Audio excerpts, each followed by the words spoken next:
Welcome to the Terrible Podcast with your hosts from SteelersDepot.com, where you can find all your latest and greatest Steelers news.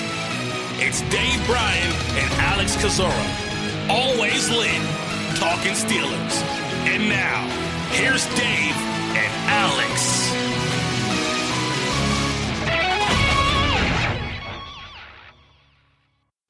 Welcome to the Terrible Podcast, Season 12, Episode 52. He's Dave Bryan. I'm Alex Kozora, SteelersDepot.com. Thanks for being back with us here for this Friday show. Dave, it is Chargers week. They're coming out, not in your neck of the woods, but kind of close to it. Actually, I don't even know where the Chargers play anymore. They probably changed 5 times. I don't even know where the stadium's at, but how you doing, Dave? I'm doing good. Happy Friday. SoFi Stadium. Yeah, that's evidently quite a venue there in LA, and quite a Is it in LA though? I don't even know the location. I don't know if it's dry. It's on the outskirts, I think, but okay. I think they call it that. But it's quite the venue, obviously, and quite larger than the place that the Steelers played the Chargers a couple in 2019, I guess there. But I would imagine that quite a few Steeler fans will still show up because there was a large contingent of fans there that last time. And I think a few people would tweet me and said they're already in LA and black and gold's everywhere. So,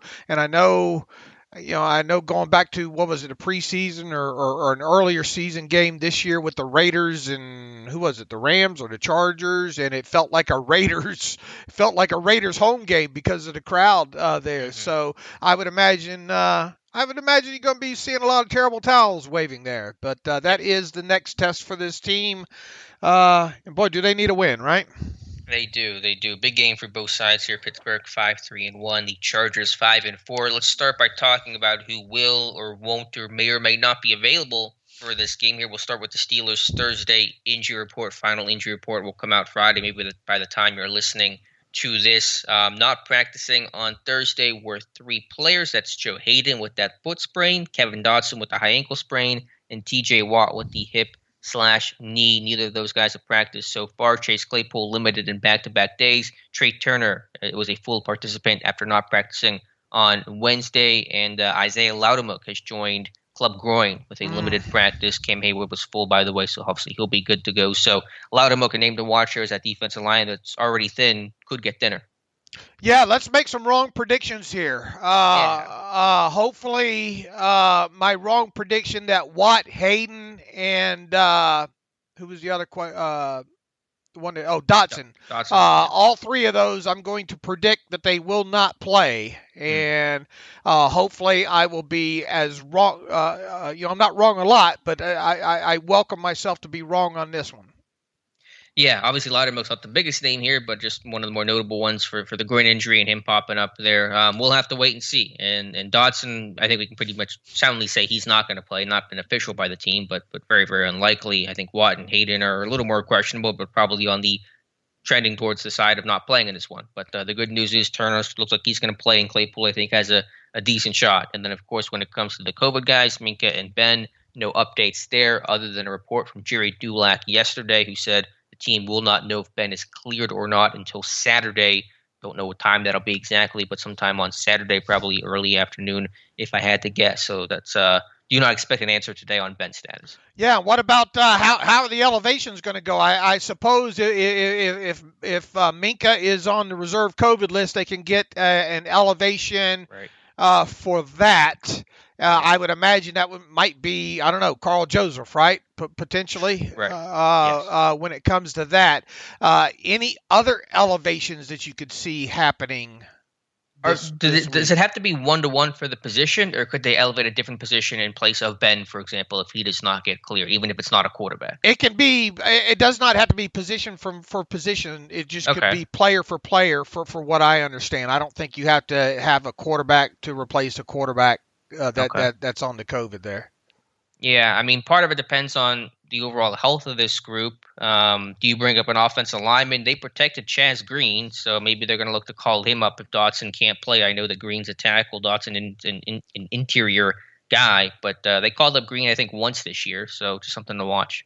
That might be something to watch there, and possibly if and more likely, I would think if Roethlisberger's not cleared off of the COVID list there, because what if you bring up what if you elevate Joseph, and then Ben's able to play, then then any others would be considered just regular standard elevations there. Sure. Why would you bring up an offensive lineman? I suppose in that instance there. That's true. Yeah, I mean, I imagine they'll find out about Ben's status before that 4 p.m. before they leave town. Yeah. So I think they'll have an answer by then to work all those things out. But point is, obviously, a lot's going to happen on Saturday, so we still don't have answers about who's playing and who's not playing for the Chargers. I don't believe there's a big update on Bosa and Tillery about those guys' status, and there's a chance those guys could play. So it's a big just ball in the air for both sides here when it comes to some marquee names. And I think where we left off on Bosa, I don't think we had the information at the time that he was a close contact individual. So if indeed he does not test positive, then he can – in the 5 days or whatever, then he should be cleared to go. So that'll be interesting to watch. I don't think Jerry Tillery is or Christian Covington. I don't know if Christian Covington's a close contact or not. And I believe the other one, Tillery, was a positive test. So we'll have to see there. But all that minutia will work out by Saturday, I'm pretty sure, because that's when elevations and all need to take place there. What's the inactive list going to look like? I'm going to leave that to you. Yeah, very interesting. Obviously, if Ben is able to suit up and play, then Dwayne Haskins, you would think, would be on that. You would also... I don't know. I would think that Buddy Johnson has a chance to be down again. Who else has been down? Witherspoon. McFarland probably going to not be up again. Witherspoon might be up if Hayden's down, because we've got to remember that the guys that might be ruled out, right? So Watt, Hayden, and Dotson could all be inactive, along with possibly Dwayne Haskins, right? Depending on Ben's status. Ben. Yeah. So maybe, I would think maybe Witherspoon would dress if Hayden doesn't, right? Well, he didn't dress the last time that Sutton was out, and they brought up Carl Joseph for that Broncos game. So we'll see. I mean, there are more options because there are more injuries this time. Right. So, I mean, we'll just have to wait and see. But, I mean, if Witherspoon did not – I don't think it's guaranteed because of what happened before when Cam Sutton missed with that groin and Witherspoon still was unable to dress. So I think Saturday will provide us a lot of the clues by 4 o'clock there, what we need there. But the inactive list could go 18 different ways right now. Will Anthony McFarland get a helmet? Will they dress all those running backs due to having a full inactive list elsewhere and all? So that's something to watch. But definitely going to be. And look, I mean, Banner or Finney was down last week. I didn't see that coming. Banner dressed over him. Which way is that going to go? Do they trust Joe Haig more? As a potential interior offensive lineman, it seems like that might be the case there. So. Anyway, what we're trying to tell everybody is pay attention to Steelers Depot on Saturday for the roster moves, and then I'll have my weekly prediction as far as inactives go not long after 4 o'clock p.m. Eastern time, and then we'll see what the real inactive list looks like. One of my questions in today's Friday 5, and you guys have not answered it, please do so. It'll go up 5 p.m. or 5:30 p.m. here Eastern time. Assuming Dotson does not play, which seems to be a very safe assumption at this point, who starts at left guard? Is it Hassenauer? Is it Finney? Is it Haig? I might have asked you this on Wednesday, but has your answer changed at all? Yeah. What did I say? I said I had Finney, but.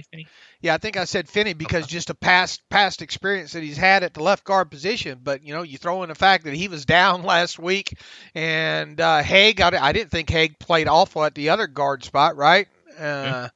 So, I mean, we'll see. So, I mean, what's your thought? To put Haig in there?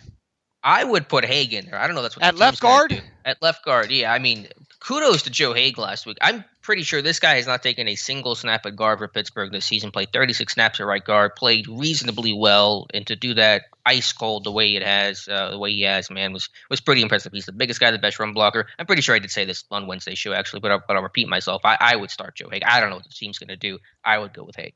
Boy, sure, but if knowing what we know now, had we known it back then, and with the whole David DeCastro thing, sure would be nice to have one Matt Filer Amen to that. back at this point. I don't think he's playing too terribly bad with the Chargers so far this year, and we'll obviously get a good look at him again on Sunday night against the Chargers there. So anyway, a lot of minutia to be worked through. I think the injury report will tell us a lot of that Friday afternoon, and then obviously the any elevations or COVID moves or anything like that on Saturday before 4.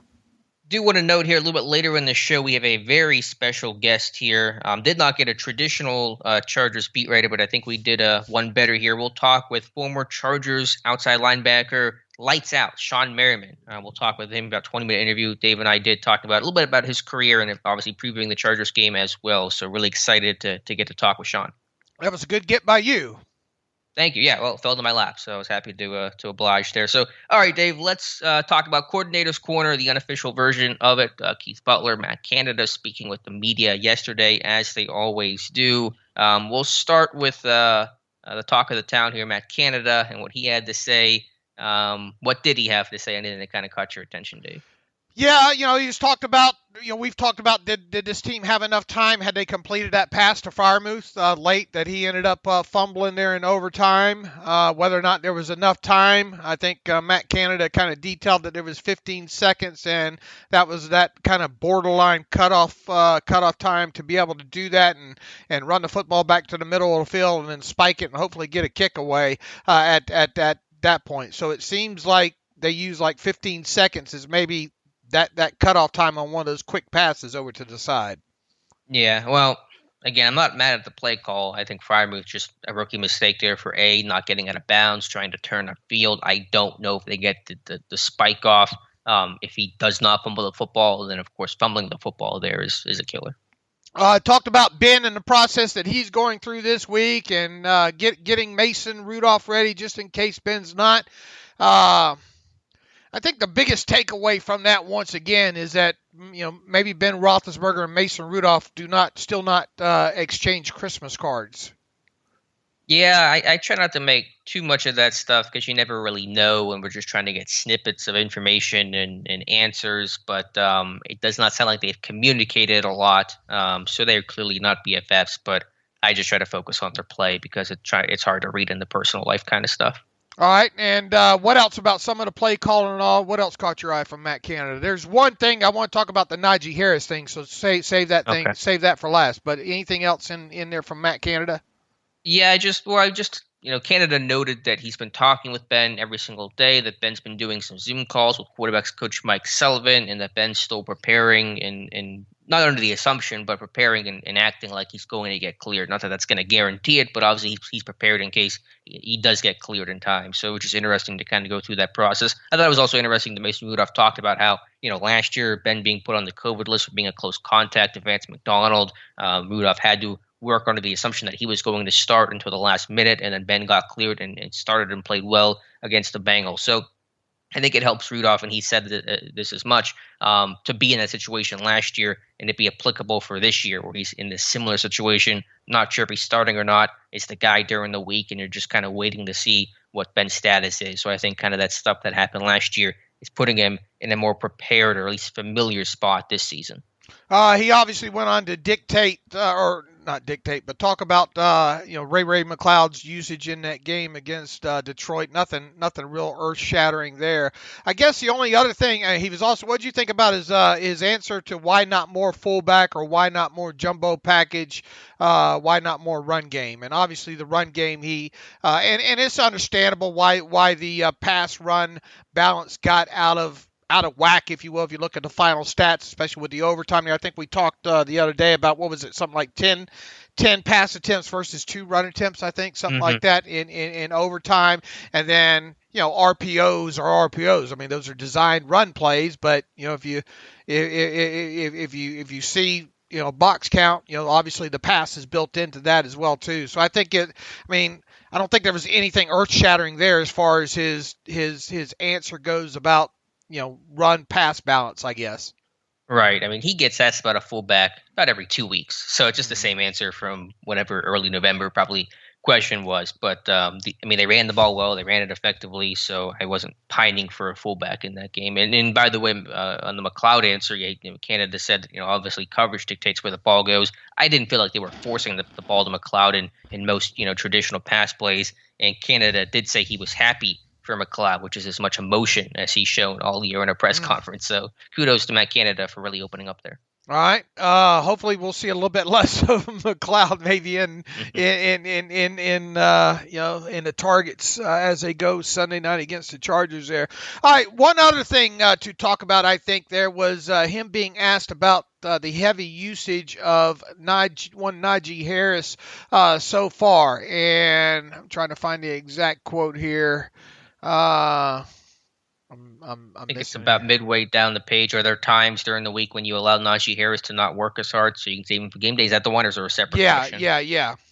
Okay, yeah, he says, quote, Eddie Faulkner does a great job managing him during the week. Najee's a guy that wants to go all the time. As you look at that game, as it evolved in game, you want him to get as many touches as he can. We don't want to wear him out, so it's a real fine line. But every game, we're just trying to get out of the game with a win. And it's hard to disagree with that because you're in a really competitive situation, and Harris is, by far the best guy to get you a victory. So it is a fine line, but I'm not opposed to giving Harris as much as he can handle. But in the same breath, though, that guy's been busy, hasn't he? He has, but they need him to be busy. They need this run game to be successful. We know for the Steelers offense and by extension this team to do well, they have to run the football, right? Oh, absolutely. Right. So, if Harris gives you that best chance, and he does, it's not even close. It's like Le'Veon Bell versus the next back in Bell's prime. There's such a drop-off there in terms of what you get productivity and schematically when you go from Harris to the next guy. It's hard not to lean on that guy when he's playing as well as he has. Harris now leads the NFL in snaps played by a running back with 540. To add some context to that, Lions running back DeAndre Swift is second with 447. So Najee's almost 100 snaps more than the second place running back as far as snaps played.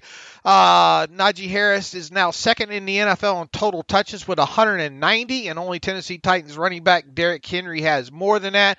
If you want to take your shoes off and do the math here, Najee Harris is on pace to play 1,020 snaps this season and touch the football nearly 360 times. To kind of put that into some perspective there, Ezekiel Elliott led all running backs in snaps played in 2020 with 787. Carolina Panthers running back Christian McCaffrey led the NFL in 2019 and 2018 in total snaps played at his position with 1,056 and 965 respectively. So if you look at the projection on Harris, 1,020 snaps, that's even less than what McCaffrey had back in, I think, what was it? It was, I think, 2019 on that. But, man, you wear and tear on them running backs. Look, you got him. He's young. He can probably handle it. He's probably used to the heavy workload coming out of Alabama and kind of their elongated season, if you will. There's part of me, though, that, and I know, and I'm with you, I know why they don't.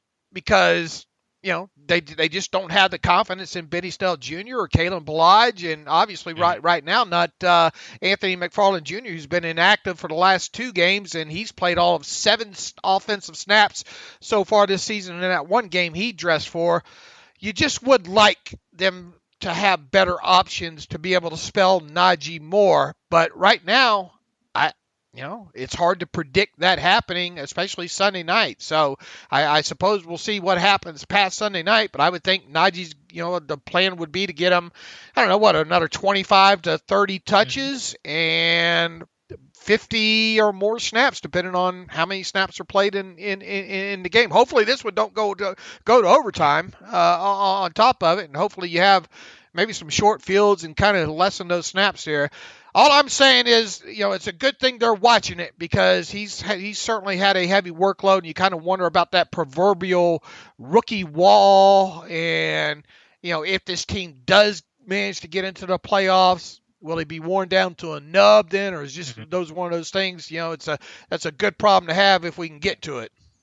Yeah, I mean, because if you don't run Harris the way you're running him, you might not get to the playoffs. It may become a moot point. So, I mean, listen, I'm sure the Steelers recognize the negative downside to putting so much on Harris's shoulders, but there is no real good alternative. I listened to your table take yesterday, and you laid that case out pretty well. But if this team's competitive and in the hunt, and they obviously are right now, then Harris has to be the guy. There really is no good alternative. You can't sit there and say we're going to reduce our chances to win this week, so Harris is better by the end of the season where it may not matter, or next season. You gotta win now, and obviously he's very capable of handling that load. His conditioning's off the charts. He's in great shape. He's a big back, so that helps. So obviously it's not like he's not able to handle it, but sure, there is wear and tear, but that's why they're fungible, as you like to say. It'd be nice to know more about what the heck's going on with McFarland and why at this point now he can't see the field. He's obviously not on the injury report. Been a healthy inactive last two games. I understand, and most people should understand that he's not a special teams asset there, so that's a strike against him. But you would think that his running back abilities would supersede that, if you will, and be able to get him on the field. So, we talked about this in the last couple of podcasts here. It's an eyebrow raiser when it comes to McFarland at this point. Yeah, my thought is just why not over Balaj? Because Balaj, he's a little more versatile, a little more special teams value, but not significantly so. But I guess the thought process on McFarland is it worth him to have him active to carry the ball 2-3 times a game at most and not do much else? Is that worth the roster spot? So I guess that's probably their calculation, because Harris is going to play, or at least intended to play, 85% plus % of the time. Well, here's the thing too. Matt Canada and McFarland have a history together too. So you would think if anybody knows how to get that guy on the field and kind of use him both, as a player in the passing game, or do some stuff out of the backfield with, and then on top of that, run him between the tackles a couple times just so he doesn't go out there with a flashing red light on his helmet there. I'm dumbfounded by it. I'm dumb, but I'm dumbfounded. By the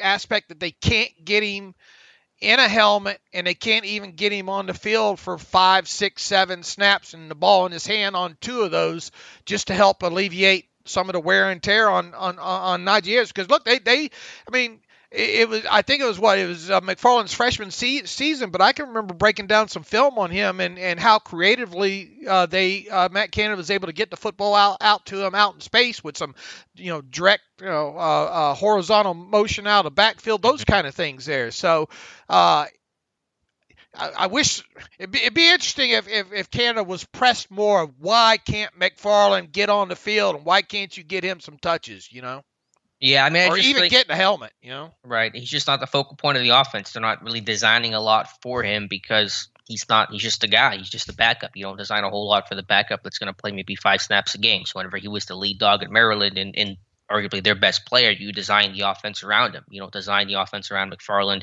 right now. But I get it. I mean, it's frustrating, because I was really excited to see McFarland in year 2. I basically gave him a pass on year 1 for how bad this rushing offense was in general, how bad the O-line was, run blocking, McFarland being a rookie, underclassman, COVID, et cetera, et cetera. So I was really hopeful to see a big jump in year 2. Thought he had a decent camp overall, but the injury happens, get surgery, trying to catch the moving train. Just a lot of factors that have really hurt him here.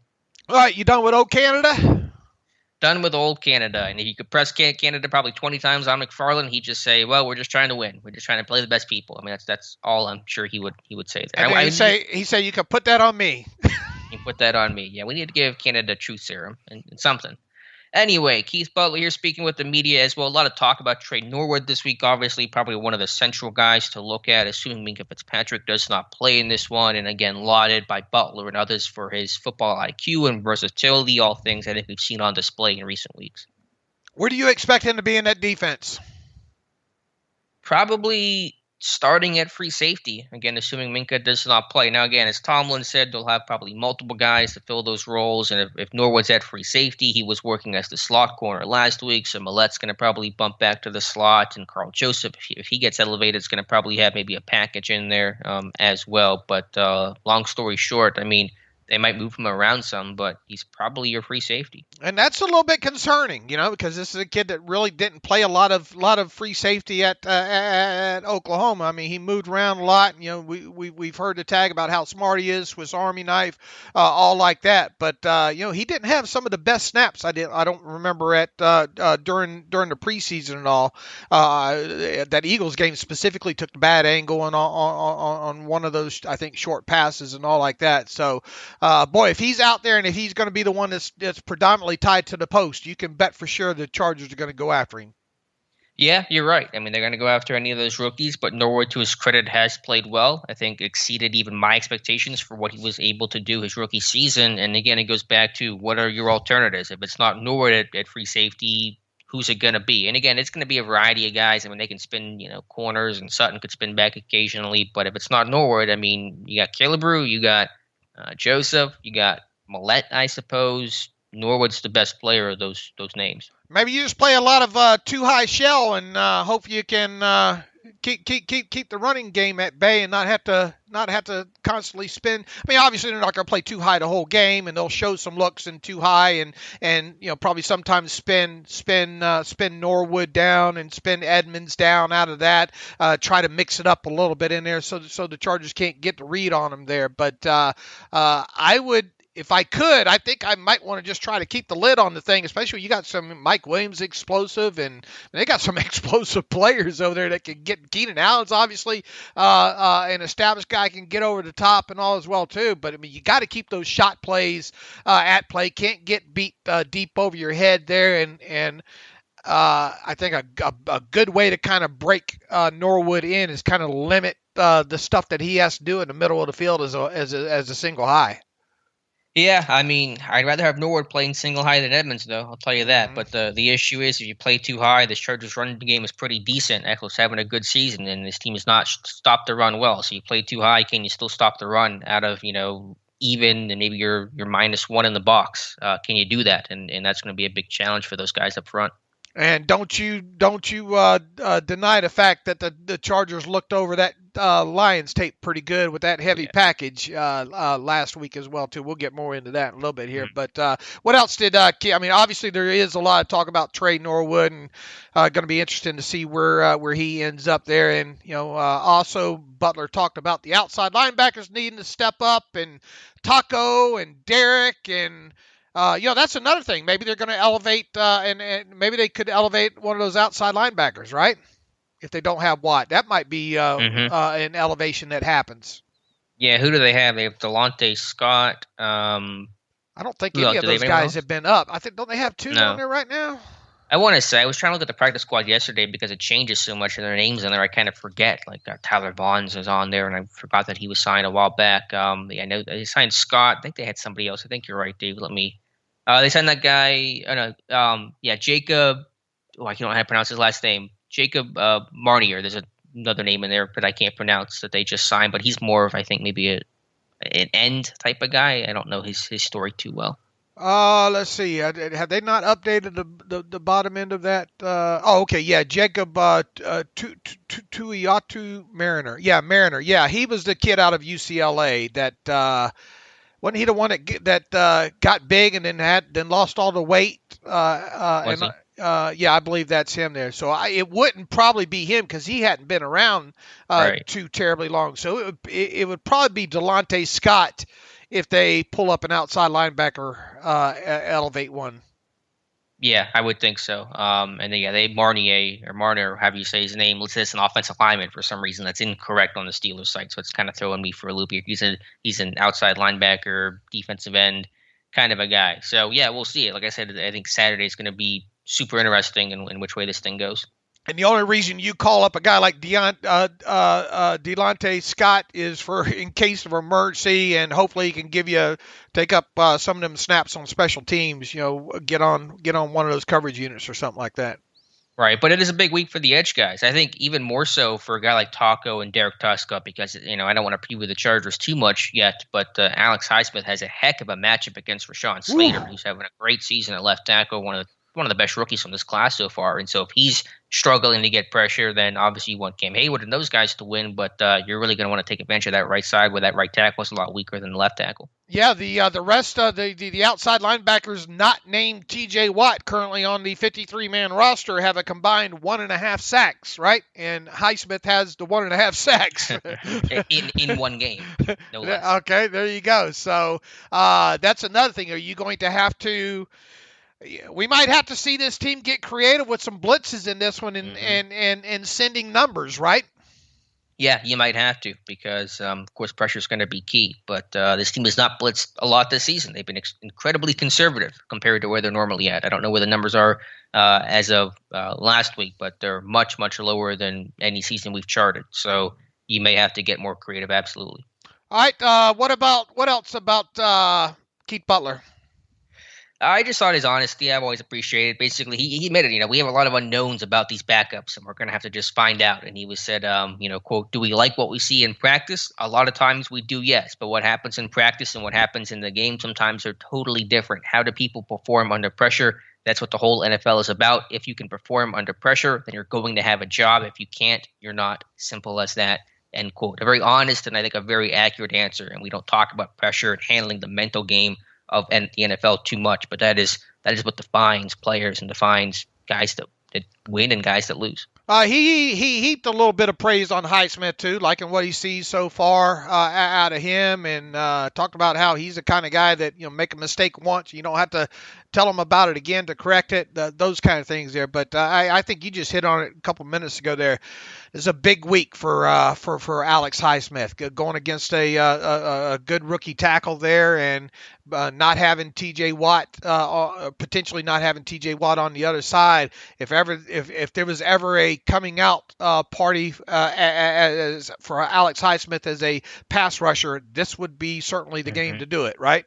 He needs it. The team needs it. One last thing on Butler, talking about Taco and Derek Tuska. Praise Taco and then poor Derek Tuska. He said, quote, Taco's a big, long guy, and he's a good pass rusher. He uses leverage pretty well. Derek tries to know what to do. A lot of times he makes mistakes, and a lot of times guys learn from their mistakes. They get better from it. So he tried to talk up Derek Tuska. But Taco's a good pass rusher. Derek, he's trying. That kind of made me laugh. And make no mistake about it, they're going to have to rotate all three of those guys, so those guys are going to get some snaps here for sure. And probably, even for some reason, if Watt does play in this game, you're still going to see probably some, or obviously going to see some Taco, but see some Derek, a little bit of Derek as well too. But if Watt doesn't play, then Derek probably going to play a good 20 snaps, maybe. Yeah, let me just ask you one last thing here from guys who've spoken with the media. Anything else from Butler, Canada? Any other points here you want to discuss? Nothing that jumped out. I mean, there's a lot of Norwood questions, a lot of what are you going to do, with Minka out, and then talking about the outside linebacker. So shoot. Yeah. Cam Hayward speaking with the media, I believe that was yesterday, talking about Isaiah Buggs, and he kind of hit on what I've talked about with Buggs for a while. I've had such a difficult read, Dave, trying to getting a read on Buggs' play because it's been so inconsistent, and that's what Hayward essentially said, is that he just needs to be more consistent. There's talent there with Buggs. He makes some good plays. I think he's a bigger, stronger guy. His hand use at times in the run game can be impressive and getting off blocks, but he's just got to be a more consistent, assignment sound kind of guy, and Cam Hayward kind of made that point as well. Another thing related to that, we forgot to hit in the opening there. Carlos Davis returned to practice on Thursday as a designated to return player. You wouldn't think there's a chance they're going to activate him, right?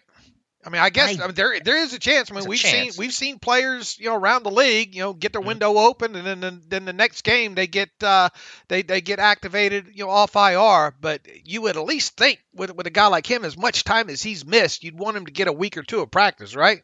You would think, yeah. I mean, David Montgomery got activated the week, or he was designated to return, so we'll see. But Davis hasn't played since week 1. I know he got some limited practices before going on IR, a month ago.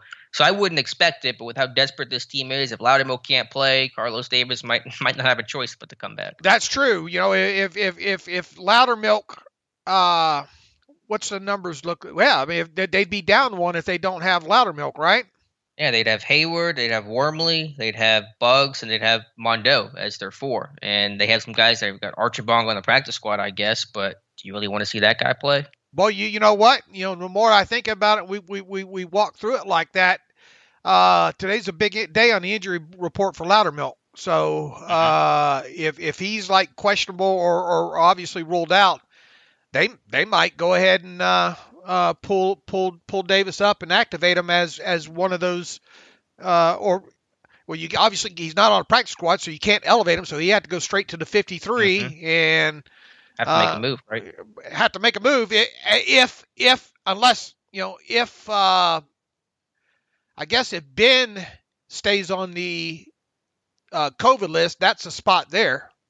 Can you do that? Can you promote an IR guy and have him be a COVID replacement? Is that allowed? I mean, he what he's doing is he's just taking that open spot on the 53 because technically right now this team has two open spots on their 53 because Roethlisberger and Minka Fitzpatrick are not on the active 53 because they're on the reserve COVID list right now. So they have two spots open. You would think one of those would be filled by an elevation of Joseph, a free elevation for Joseph, and then if Ben stays on the reserve COVID, then you could just activate Davis to the 53, and then that's your active 53. Okay. Yeah, but if Ben does get cleared, then you'd have to make a move if you want Davis on the roster.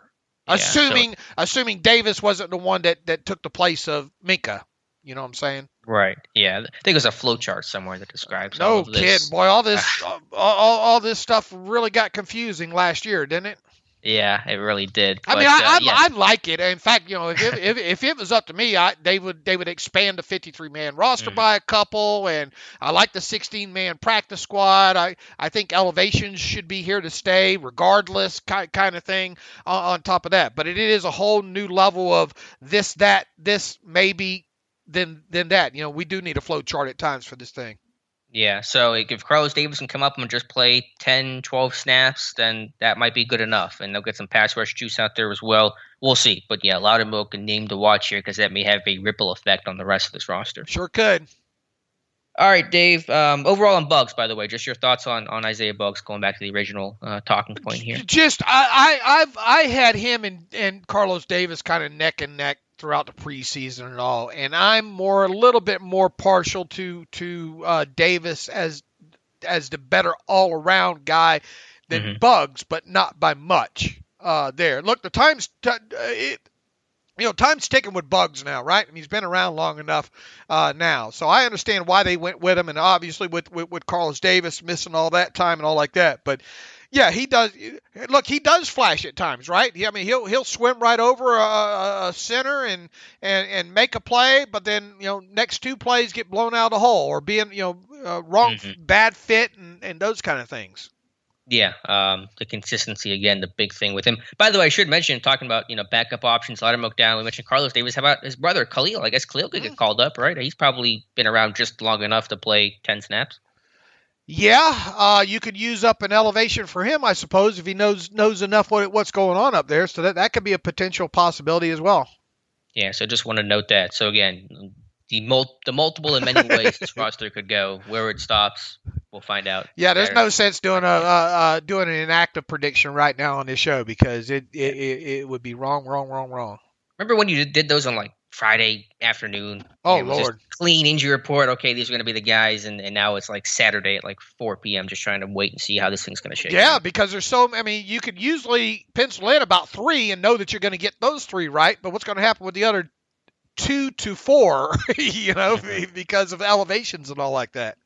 Right. I want to talk about another interview here, a very interesting one to say the least. Devin Bush Sr., Devin Bush's father, joined 93.7 The Fan, I believe it was, in Paul Zeiss, I think is how you say his last name. Zeiss. Yesterday it was, and very explosive and at times, actually most times, heated interview with Devin Bush Sr., of course, by and large defending his son. The interview, it's hard to take a lot of substance out of it because it was a lot of just kind of yelling and guys kind of you don't talking know over what you're each looking other. at, and you can't judge the player because you don't know what the call is, and you don't know football. And I do know football. My son played Division I. Well, you don't know. Tell me what happened on this play. It became an Abbott and Costello who's on first for a while. It's a very, very hard and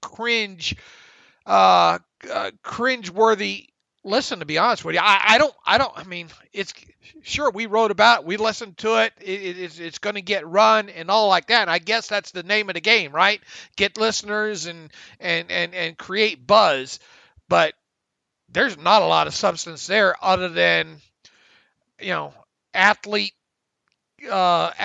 dad defending son, Right. and I mean, what was what was your? It to me, it's pretty worthless. Just the old man trying to say you don't have any right to criticize my son. My son's playing fine, and he's still coming off this ACL injury, but he's still got the burst. But and you don't know what he's being asked to do, and it just once again it turned into hey Abbott, just back and forth. Yeah, it's a reference that I only barely get. So Okay. Hopefully some older folks will get that. I get the Abba and Costello routine, who's on first thing. But yeah, I mean, it's just a dad defending his son, and I get that. I mean, that's what any father would do. And of course, got a dad that played the NFL that knows how hard it is, what it takes, the team aspect of it, and criticism that can be sometimes fair, but oftentimes unfair as well. And I've said there's, I think, a hyper focus on Bush's issues. He's not playing well, in my estimation. No, don't tell old man Bush that. You don't have to know the call of every single what the exact play call and verbiage is to understand basic football assignments and understand that he's not playing as well as he could be. But yeah, I mean, it's just a dad defending his son, and so I get that. I mean, I can understand that insight, that instinct. How many times can you use burst in a sentence? This reads like I probably wrote it myself because of how bad it flows. I see burst in speed in instances where he has burst to the sideline. He has burst in speed to get around and block and to make a play on a screenplay. I've seen him burst and tackle receivers, Bush Sr. Said. I've seen him burst into a hole, so I'm sure it's there. If it was elite before, it's still at a high level. So it being slow for him, he's not slow. And he has the burst. He may not have the burst in his mind that he thinks he had or he wants to, but you see it on the tape. You do not see a kid that's out there not bursting. If you do, I would love for anyone, I would challenge anyone to pull a film up to show me where the burst is not there. But back up what you say about film, okay? But then, I kind of builds in a little bit of an excuse there with him not being a full year removed from his surgery and all too, right? Yeah, it's a little bit of back and forth saying the burst is there, but maybe it's not quite there in his mind or where he wants it to be. It's not elite, but it's still at a high level. And honestly, I think that's not wrong. From an athletic standpoint, I don't see a lot of plays where the Bush feels like he's slow. I don't think the issue people have with Bush in terms of his play or lack thereof is that he's playing slow in terms of the open field speed or burst or things like that. There was a play in week 1 against Buffalo. He comes sideline to sideline and gets over the block and makes a tackle along the right sideline there, which was a very classic Devin Bush play. So to me, it's less about the athleticism. It's more about some of the processing, some of the block shedding, obviously, and then just playing downhill, playing physical, attacking blocks, what you have to do in this scheme. I mean, I just don't think he's playing well at all. And I think you agree, right? No, yeah, well, yes. No, I don't think he's playing well. And I understand, again, we don't have to know the verbiage of every single call, just in the way that we don't have to know the verbiage of every single call to praise a guy. I mean, unless Devin Bush's opinion or stance is you can't praise or critique or comment on a guy unless you know exactly what's being called in that huddle. Well, then shut down all. They got to shut down all the blogs. Got to shut down all the Twitter accounts. Got to shut down the talk radio accounts. I don't see what old man Bush had to gain here. Yeah, it's just, again, defending his son. And listen, I understand to a point. Certainly there are times that Bush gets blamed for stuff where it's not his fault. And it's not understanding the scheme or someone else screwed up or it's a different gap. And so I get that. But obviously a blanket statement of you can't critique Devin Bush because You don't know what the exact verbiage was on every single call or what's, they got in this discussion about what's his job, which is such a broad question. What's his job on this play? Yeah. Yeah. But it wasn't even that, which is, it's just, what is Devin Bush's job in this defense? I mean, it's a million things. It's everything and anything. And this scheme is very demanding of its off-ball linebackers. But I mean, again, it's not even worth us talking about it this much as we are, because it's just a dad defending his son. You'd expect him to do that. You want him to defend his guy. And you can appreciate and respect that he's trying to stick up for his son, who is, I'm sure, as Devin Bush Sr. taking a ton of criticism. And I bet that's very hard to read and digest because, you want to protect your kid. Yeah, but it sounds like you're hollering into a huge void, right? Because what are you going to do? Go to every blog and every talk radio and anybody that criticizes your son. It doesn't make sense to me. I feel bad. I feel bad for Devin, really, because I don't think I'd want my old man doing that. Yeah, well, it sounds like Devin Bush Sr. is prepared to take on every single blog, so maybe we'll get him on the show. Oh Lord, no! But I mean, look, I guess they got what they wanted. We just spent, 10 minutes talking about it and wrote about it, and it really is a cringe-worthy interview that just you don't know, kind of thing there. So I don't know what Bush Sr. had to gain by all that. All right, let's move on here, Dave, and let's talk about another former NFL player, Shawne Merriman. We'll talk with him here. We'll take a break and come back with Shawne, of course, a Pro Bowler, All-Pro for the then San Diego Chargers, 45.5 career sacks. We talk about the Chargers game in their current form, about his pass rush philosophy, and about the one time his rookie year he faced Jerome Bettis, and it did not turn out very well for Shawne Merriman. So let's take a break here and come back with Shawne. And welcome back to the Terrible Podcast. And as promised, we have a very special guest on the show today to talk about the Chargers. It is Shawne Merriman, 8-year NFL player, 45.5 career sacks, 3-time Pro Bowler, 1-time All-Pro, the man they call Lights Out. Shawne, thanks so much for being here. We really appreciate your time. I'm good. How about yourself?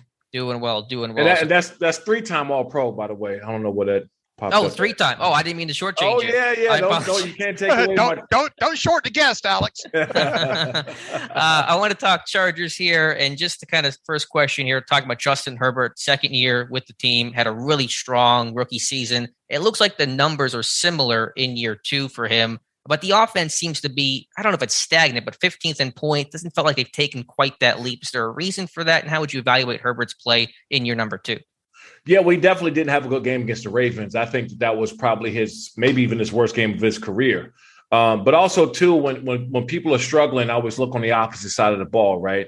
They're not stopping a run. They're staying on the field, not getting off the field on third down. So, there's a few less opportunities there. I'm sure that stat will probably add up somehow.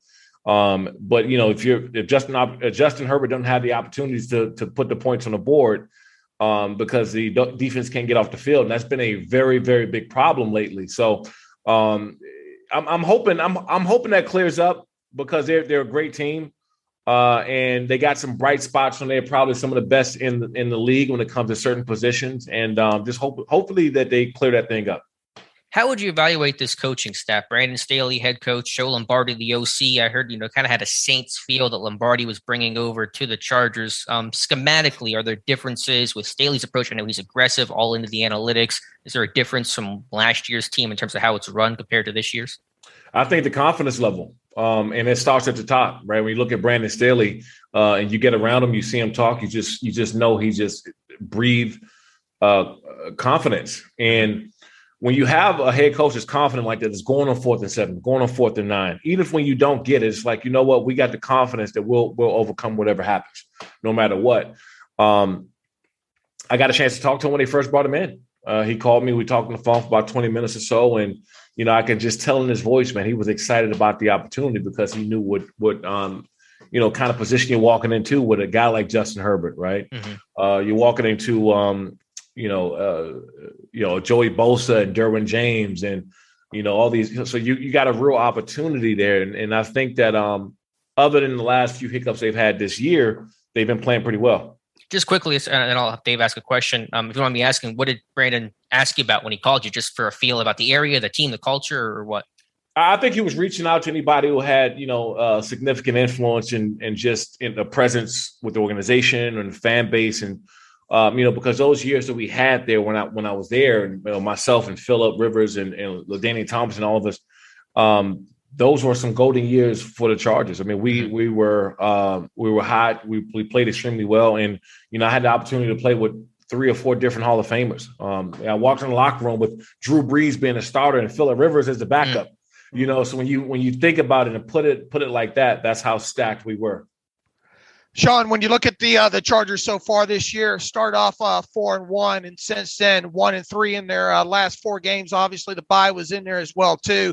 You talked about the defense and some of the struggles that they've had so far. What has been the most noticeable thing as to why this team? Because look, I mean, I think a lot of people had this Chargers team high expectations for this team, and obviously, they're nowhere close to being out of it right now. By 5-4, they're top.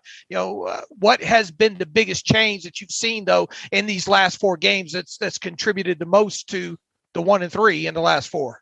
Well, I'll start with just number one, stopping the run. They just haven't stopped the run, and I believe this last game against Minnesota, they had 103 yards, and I heard somebody say, "Oh, that's pretty good for them." And I'm like, when is giving up over 100 yards rushing good? It's not. And they have the talent there. They have the coaching staff, and you stopping the run is a mentality. I played with some guys throughout my career that wasn't the most talented people, on the field, but they were great against the run because they just refused to let the person in front of them beat them. That's what the run game is about. It's a mentality. It's not it's not a talent situation. It's not, pass rushers are talent. Cornerbacks are talent. Those skilled, positions are talent. But when it comes to just stopping the run, it's basically saying that I'm not going to let this guy in front of me push me around. And that's what it comes to. So when you don't stop the run and you kind of set a precedent across the game that someone can run the ball against you, that opens up play action and throwing big passes down the field. It opens you up for so many different other things that wouldn't be there if you just stopped the run. You talked about running game and play action there, and I love to listen to the Staley press conferences. I think he's very poised. I love the fact that he's into the advanced analytics. And one of the things that circulated on Twitter, I think it's been about 3 or 4 weeks ago, was his comments on play action, that you don't necessarily have to be running the football well for play action to work. And I have been trying to get that across to people for years. Where do you come in on all that for teams that don't necessarily run the football well? And obviously the Pittsburgh Steelers, the last couple of years and really the start of this year weren't able to run the football well. They still probably don't use enough play action, for the liking of many. But where do you come in on that as far as play action for teams that don't necessarily run the football well? Yeah, well, you just have to have the threat, right? The presence that you will run the ball. And I think that we talk about that. Like if you go back to Kansas City struggles this year, I believe it's just that they're not blocking their front and they're not threatening anybody that they can. If you're averaging 65 or 70 yards a game rushing the ball, I mean, that's not terrible. It's just showing people that, hey, we will run the ball. We will establish a run game, and we will if we have to. You don't necessarily have to be Derrick Henry. You don't have to be, one of these guys back there and have a great 1-2 punch. You just have to let people know that, hey, I will run the football. And that's enough to – for people not take an extra guy out the box and do all certain things or blitz the crap out of you because they know that you will do, other things. And that just opens you up for all kind of play actions and sucking the linebackers up and getting the DB's eyes in the backfield, those type of things. So just a threat to make them respect you that you run the ball is well more than enough.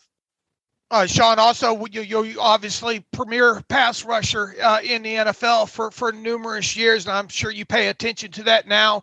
Now that you're retired and all, you look at what was your signature pass rush move coming out, and how what was your process of building off of that, your counters and all? I love breaking down edge rushers, during the pre-draft process and all. Obviously, the Steelers have a premier pass rusher in T.J. Watt. Bosa with the Chargers is another one there. What is that process like for a young, because, the Steelers have another young edge rusher in Alex Highsmith there. What is the process, that you went through? What was one of your key signature moves, and how did you build into your counters off of that? Well, we talk about respect, right? And the first thing that I always think about is a speed rush to a bull. You want to let people know that you can go around them. You got the speed to go around them. And then you also can turn into a bull rush at any time. So now they're respecting your power. At that point, your long arm swipes, your double hand swipes, your inside moves, your counters, your spins, your fake spins, all that stuff opens up once they start to respect you. Now, if you're just a speed rusher, people are going to kick out and sit back there and wait until you come because they know you're not going to bring any power. Now, if you jumping off the line of scrimmage, well, like a bat out of hell, and you get them going up the field, and then you turn that thing up and get right up under their shoulder pads and put your nose under their face mask and drive them back. Now they're threatened in multiple different ways. Now you turn that fake bull rush back into an inside counter, back into a fake inside spin, back out. I mean, you can really start to play around with the tackle once you get them respecting your game. But until you have that, all that other stuff just doesn't matter. Is it fair to say that you need two moves as a pass rusher? The go-to and then the counter, and then you can build off of that. Is that the art of being a good pass rusher? Yeah, because you only got 3 seconds or less to throw the football, right, unless they're sitting back there pumping the ball several times. But for the most part, in this day and age, unless they're throwing the ball down the field, it's all timing routes, right? Mm-hmm. Get the ball out patterns, slants, option routes, check downs. It's all that. So the ball's going to be gone in 3 seconds or less. So if your first move didn't work and you go to a counter, that move didn't work, the only thing you got left now is a quarterback running and scrambling is just your effort. But all the pass rush moves are done. Sure. I know the answer to this is going to be somewhat obvious because of his talent, but the return of Derwyn James, what has that done for this defense? And for example, when you weren't out there, because you had some injuries, unfortunately, in your career, could you just feel the tone of that defense be different when one of your marquee guys, whether that's, James last year, Bosa potentially in this game, are not in the lineup? Yeah, I think that one thing about Derwyn is obviously he's a very impactful person when he's on the field. Players, when he's on the field, he's very imposing, right? This dude is big. He can play like 3-4 different positions, like just insane, a freak athlete. Mm-hmm. But one thing that people don't give him enough credit for is his communication. He communicates everything that happens on that defense. He's the talker out there. He's the one that going to guys and getting them lined up, calling, strong and weak sides. We'll look out for this, look out for that. He is the spokesman. He's the communicator out there. That's what makes Derwyn James, a great player. I mean, obviously he's big and athletic and explosive, but his ability to communicate and talk to other people, and you see it. Listen, if you can't hear him on the field, watch and see how much he's pointing and getting guys lined up and getting guys watching certain plays. That's what he's most impactful at. Right. And then with Joey Bosa, if he's unable to play, his status, we're recording this here on a Wednesday, so we don't know what his status is going to be for Sunday night's game. But if he's not available to play, how do the Chargers try to replace that pass rush? They can't do it, obviously, by just one player. So it's going to be more of a scheme thing. How do they try to fill that void? Yeah, I mean, Nwosu and some of these guys got to step up and play. I mean, you're going to have to get a couple other guys to step up and play well. Right. But also, too, it's hard to replace a guy like Joey Bosa. And when he's out on the field, just your offense is completely different when he's there. There's certain plays you're just not going to run because Joey Bosa's there, right? I mean, you're not going to leave him one-on-one too often. You're not going to run too many counter plays or run pass option and not expecting that he's not going to be athletic enough to play both the quarterback and the running back on the play. He's so damn disruptive. It's hard to replace him. You're going to have to bring Derwyn James up a little bit. You got to bring him on some safety blitzes. Bring Derwyn up, sometimes fake a safety blitz, drop in the coverage, and bring the linebacker, one of those guys, right down the gut. You're going to have to get creative a little bit to replace a guy like Joey Bosa.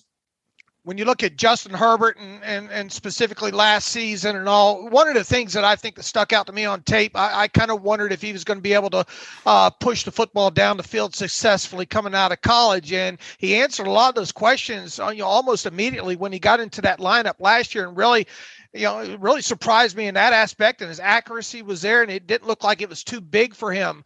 And then you fast forward, what are the differences that you've seen overall right now in our defenses? Just they have the tape on him now, and they're able to defend him a little bit different. What kind of differences are you noticing from that nice stretch that he had last year up until kind of where we are now is the midpoint portion of the 2021 season? Yeah, I would like to see him get out of the slump faster. I mean, everybody's going to have a bad couple plays, a bad series or two. It's just going to happen. That doesn't mean that your game has to be bad. So I would like to see Herbert, get out of that a little bit faster. But he's a great player, man. Like, he has all these attributes that's there, and you see it even being around him. the respect level he has this charisma, he has this presence about him that he's going to be a star, and he is a star in this league. But I would like to see him when things are going, wrong, or they, big turnover or something like that, he just jumped right out of the slump. What do you call it? One of the pitchers or something that's have a few bad, throws to kind of forget about your last play. You go back out there. He needs to have that about him a little bit. And I think that sometimes maybe it's a competitive nature wants to go and do more, right? Which also could be digging the ditch a little bit deeper. But he has everything there, man. He is a complete player all the way around. And back to Bosa again. You obviously have been around him, throughout his career, and I'm sure talked to him a bunch and seen his progression to this point. Where do you see that he's made the most improvement just in the short time that he's been in the league? And what other things do you think that he could still stand to build on in his game moving forward? Well, some of these plays, I see him getting chipped and double teamed and stuff like that, and he's handling that well. Also, too, I watched a couple of games where he's just tough as hell, man. He's a very, very tough player. I think it was a few games ago, and he rolled his ankle, and I watched it. It was I was right there in front of the field. So I saw when he rolled it, and he went back over, and I think they doubled and triple taped it and went back out there, and then he peeled off another sack. And I'm like, man, he has a lot of grit about him. And so with him, sacks come in bunches. Sometimes you're going to go a game or so, you can be disruptive as hell and not have any sacks. And so sometimes it seems like he gets frustrated. We don't have those games, but I would like to see him be more vocal. I know he's not a huge vocal guy, but when you have a presence like he does and a respect level like he does, people, if he says a couple of things to some guys in the field, they're going to listen. Before I turn it back over to Alex, what has been your impression of the Steelers' offense so far this season from the 30,000 foot? Obviously you probably don't pay that close attention to them because you obviously. No, I do. Absolutely. Cover the chart. So this is a team that obviously has two rookies on the offensive line. They're still trying to find their way. They're drafted Najee Harris and Pat Freiermuth, and they're slowly getting things together. But even so, this is an offense that's still struggling to create explosive plays. We know how important those are in games. And even though they're running the football better, it's still got ways to go. So what is kind of your impressions that you're seeing with this offense midway point of the season? To me, it's just the inconsistency, right? And I think it starts up front. Is Najee Harris, he's a workhorse, right? He is an absolute workhorse. There's nothing there that they're missing from at that position. It starts up front. And so when you have the quarterback changes like Rudolph when he came in, it was Rudolph, correct? Right, Mason. Yeah. So he came in, and they need to just obviously he's not going to perform like Ben or anybody. He's not going to perform that level. So you have to have the offensive line. I think for them, I think everything starts up front. I think that's where the biggest struggles has been in the being inconsistent. The big explosive plays, like you said, to have these explosive plays, you got to block and let guys throw the ball down the field. Simple as that. There's no other way to get the ball down the field unless your offensive line is blocking for you. You can have a consistent running game unless your offensive line is blocking for you, and that's where they've probably been the most inconsistent at. Couple more questions here. Again, our guest is Sean Merriman. I just wanted to follow up with something that you had talked about. Maybe there isn't a great answer to this, but you're a guy, I'm sure, who was chipped and double teamed throughout your entire career, essentially. How do you overcome that as a pass rusher? Is there anything you can do with your stance, or you ask your coach, can we run more games and twists to try to overcome when you're getting chipped and doubled? You just got to know what's coming. Just expect it and not get frustrated because it's so hard. I remember, I think it was maybe my second year, and I had the big rookie year. I came out and had great year. And the offensive line coach for the Philadelphia Eagles, I forgot, was it Gonzalez or somebody, I forgot at the time who it was. Mm-hmm. They told me that I was not going to sniff Donovan McNabb. They was like, hey, you're not touching him. And I'm looking at him like, who the hell are you talking to, right? Like, I'm getting back there today. I'm causing havoc. Man, I came out and it was chips, double teams, slide protection, motion. It was like World War VI. It was crazy. And I knew at that point that I had to start learning to play against the coaches and what they wanted to do against me, right? They're not going to leave me backside on any runs. They know I have the athleticism to go make plays from the backside. okay, so what I need to do? Can I come under certain blocks here without jeopardizing losing containment of the defense? Can I on these double teams? Can I split and go up the field and maybe let the defensive end or D tackle get to play up there and just take on? So you have to is it 3rd and 7? Which yard marker can I go and jump the line right here because they normally don't run out patterns or double snap count. So you had to start always playing against the coordinators, man, because that's what it really comes down to. And it's going to happen. Great players, you just expect it. I talk all about Chase Young this year and him. I mean, he's just seeing different. And I think he's out hurt now. But this year, people talking about the struggle is when you have a big rookie year like that, you're on everybody's radar. You're not fooling or coming under the radar playing anybody anymore. Definitely. A couple more questions for you, Sean. You played the Steelers 3 times in your career. Do you have any memories of those games? Was that week any different entering that game because you were playing a really tough physical team like Pittsburgh? Yeah, my rookie year, man, playing Jerome Bettis when the bus was back there. Look, I can take anybody down, man. I've taken them all down and knocked them all around, but the bus was a different feeling. I wasn't expecting that, and I didn't know how big he was in person. And obviously he's at the tail end of his career, but I always say that a heavyweight boxer at 60 years old can still knock you out, right? Because you only need one. And it was like when he was carrying the ball, he's like, okay, I can imagine what this felt like 8-9 years ago. This would have been insane. Right. Last question for you. I know you have a company, Lights Out XF. How did you get it started, and what just drew you overall to the sport of MMA? Yeah, so I started training MMA during the off season between my 2005 and 2006 football season with Jay Glazer over at Fox Sports, and then Randy Couture. That was my first day. So I just wanted to get better with my hand-eye coordination and get more violent with my hands because obviously playing outside linebacker, I want to get better with that. And then also it just helped my endurance and me being able to breathe and learn a different movements and stuff like that. And I came out and had a big year. Anyway, I fell in love with the sport, and then we got my own MMA league there, Lights Out Extreme Fighting. That's on Fubo Sports. So anybody out there that's listening, go watch us on Fubo Sports. We got a big fight coming up December 10th in LA at the Commerce Casino. But if you want to watch the fights, check us out. They're playing replays all the time on Fubo Sports. Okay, great. Who are some of the young fighters to keep in your league there to keep an eye on? We got a lot. If the UFC don't take them all, we got a ton of guys up and coming. And yeah, so they're all up and coming. They all some of these guys already fought in the UFC before. They're well known, and they come to us for a few fights and try to get a chance to go back and whatnot. So we love being in that situation, giving these up and coming fighters a shot. Sean, thank you so much for your time. Really appreciate it. And hopefully we'll talk to you soon. And maybe we'll see these two teams in the playoffs. You never know what happens. Never know. Long season. And welcome back to the Terrible Podcast. Again, our many thanks to Sean Merriman. Great insight there. Very cool to have a former NFL player and somebody who, again, has that insight and perspective that, few people can bring. Yeah, a little bit different. Break from the normal there as far as beat writer. We reached out to a couple of them, but never could get anything set up with a couple of them. And obviously on West Coast for them makes it kind of difficult to fit things in the morning times and all like that. So apologies for that, but at least, we got Sean Merriman on.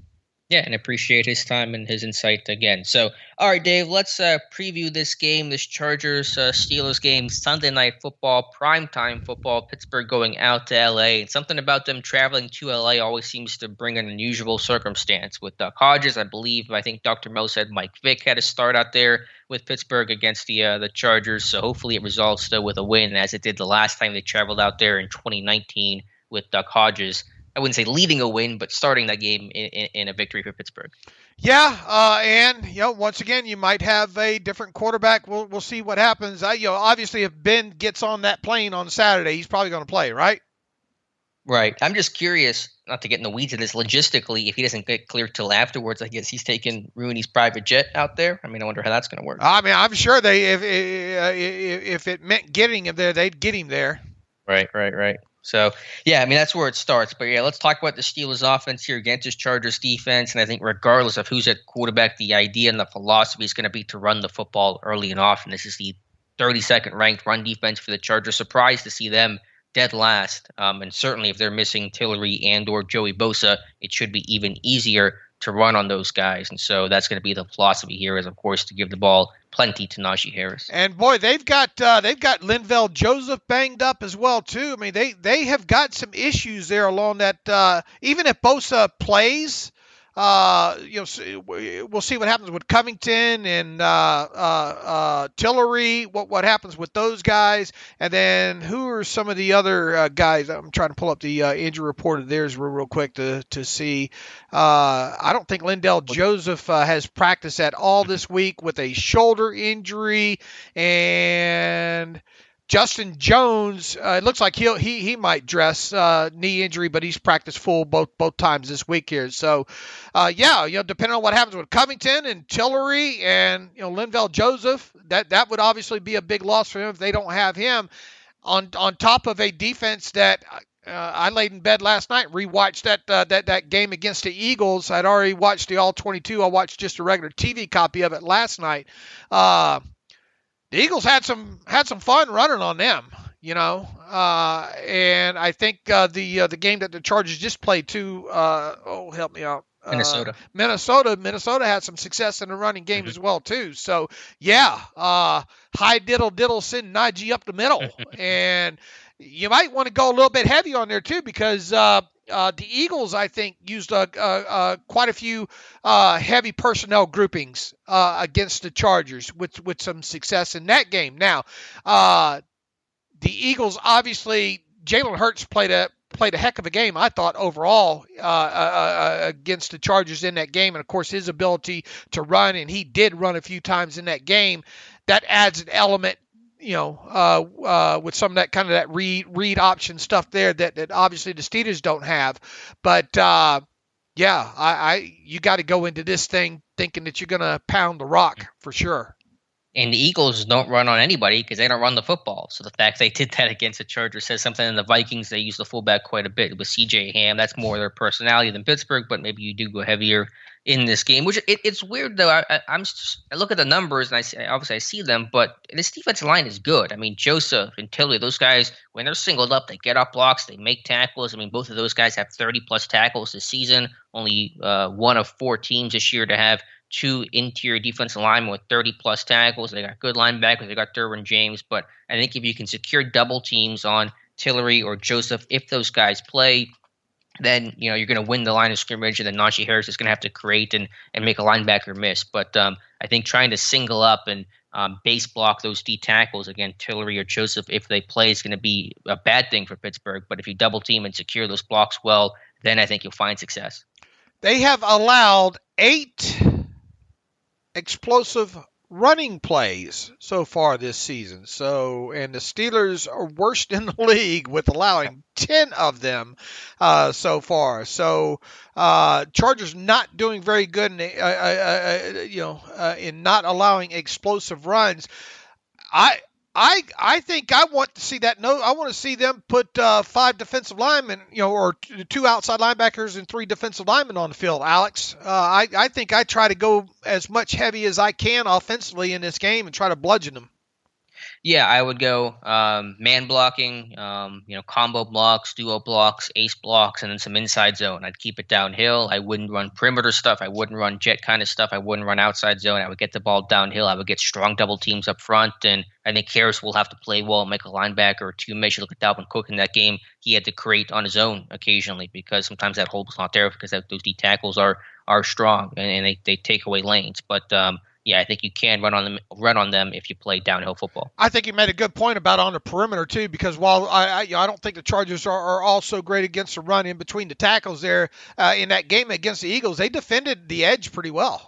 Mm-hmm. Yeah. And so they have some speed. You got a former safety in Kaiser White, who's now a linebacker for them. You got Derwyn James. You got obviously Bosa if he's playing. They got some athletic edge guys. So I would run it between the tackles, downhill again, inside zone, man blocking scheme. Man, would like to see an uptick and maybe some play action too in this.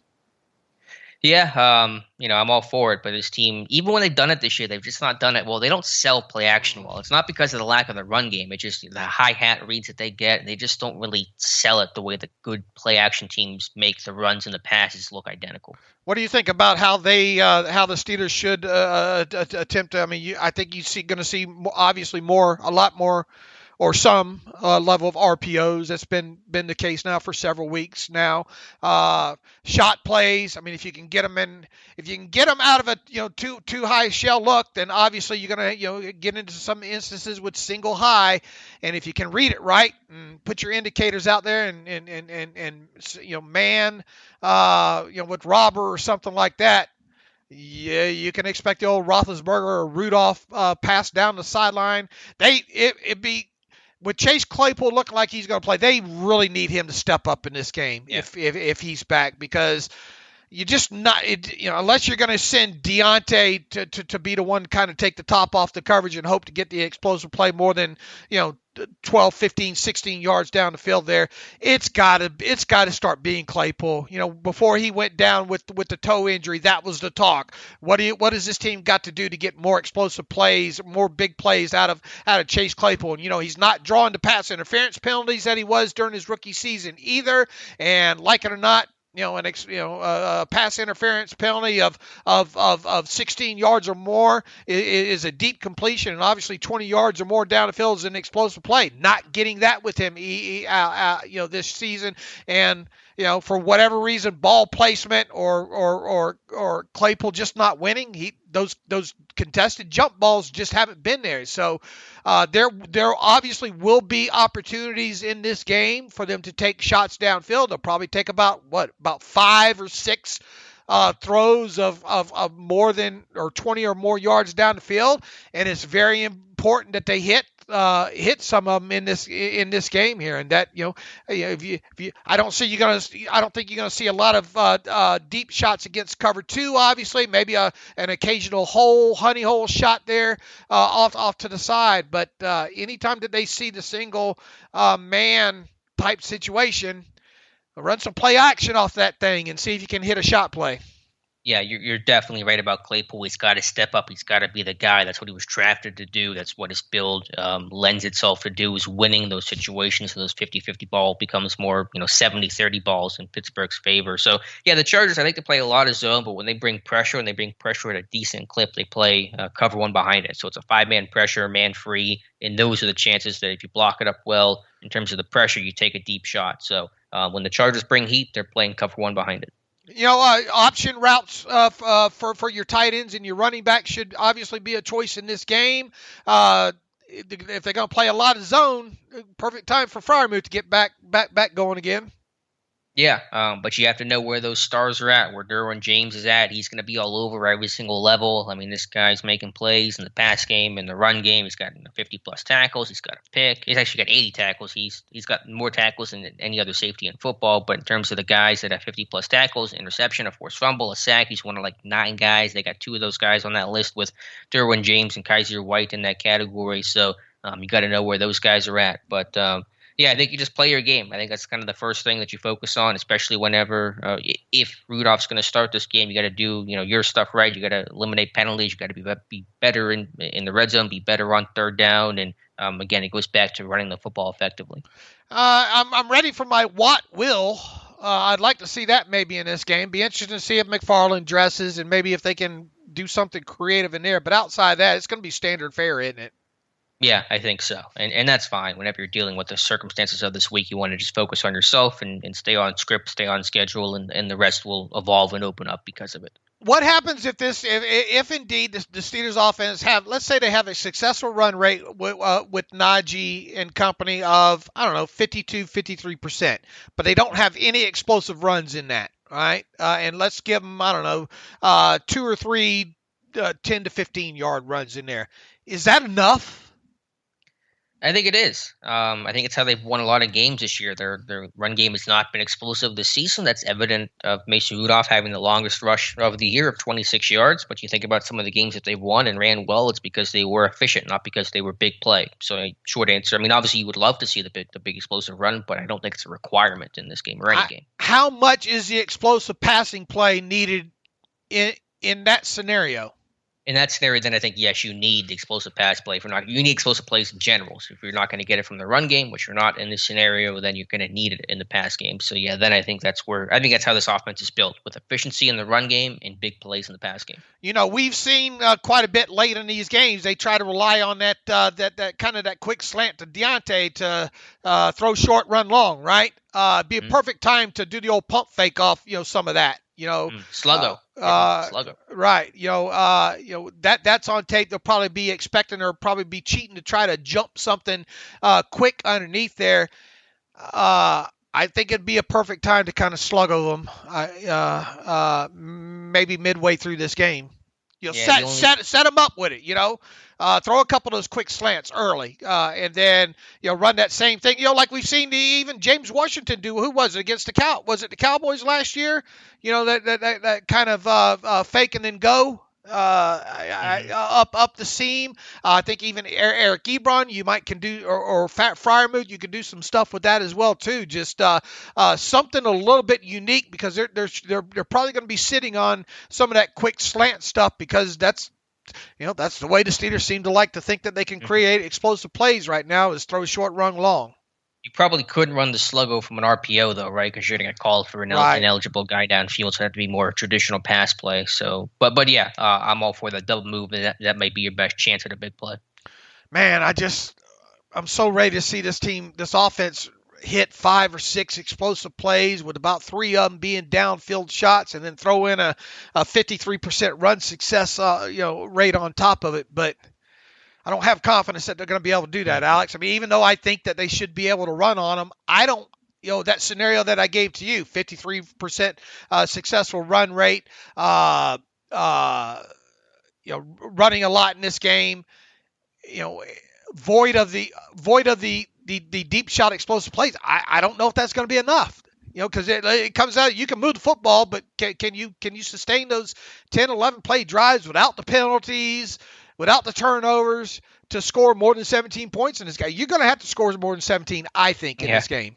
Oh, for sure. Because that Chargers offense can be potent. So let's talk about that Chargers offense, Dave, led by Justin Herbert in year 2. Just a lot of weapons on this team. And I don't think that offense is producing the way that it's capable of. They're 15th in points per game. They should be a top 10 offense easily, in my opinion. But, man, they got Eckler and Mike Williams and Keenan Allen and, of course, Herbert and some other big backup receivers. I mean, there's just a lot of guys to deal with for a Steelers defense that seems to be hurting going into this game. I mean, you look at them on paper, and then the way the left tackle's playing, Filer's playing. They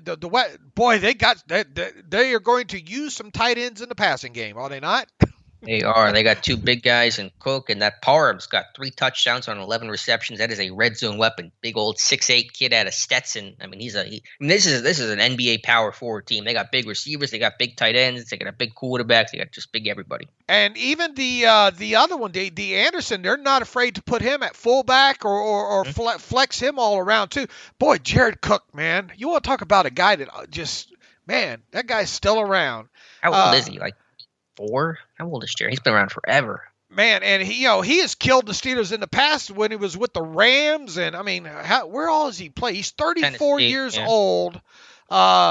Tennessee, Rams, Packers, Raiders, Saints, Chargers, there, and that like I said, I rewatched the TV copy of that Eagles game last night. He don't look like no 34-year-old tight end. He still moves very, very good. And who was the I just mentioned the other one. Steven Anderson is another one. So they're going to have, assuming they're all healthy, Cook, Parham, Steven Anderson, all in uniform. They will use a lot of two tight end sets in this offense as well too, and try to bludgeon you that way with a running game. And then just when they lull you to sleep in those, they'll throw to those tight ends out of those heavy sets on top of it, whether it be kind of those quick outs, seam passes and all like that. Remember, Cook has a history of hitting the Steelers up the seam before, I think, right? Yes, absolutely. Yeah, I mean, they got size everywhere. Keenan Allen, 6'2", 211. Mike Williams, 6'4", 218. Jalen Guyton, 6'1", 212. Josh Palmer, 6'1", 210. Cook, 6'5", 246. Parham's like 6'8", 237. I mean, it just these are above the rim type players that you have to deal with, and so these corners, especially assuming Minka's out, they're gonna have to step up and make big one-on-one plays in this game. Oh yeah, if that's not enough, they got some notable receivers over there as well too.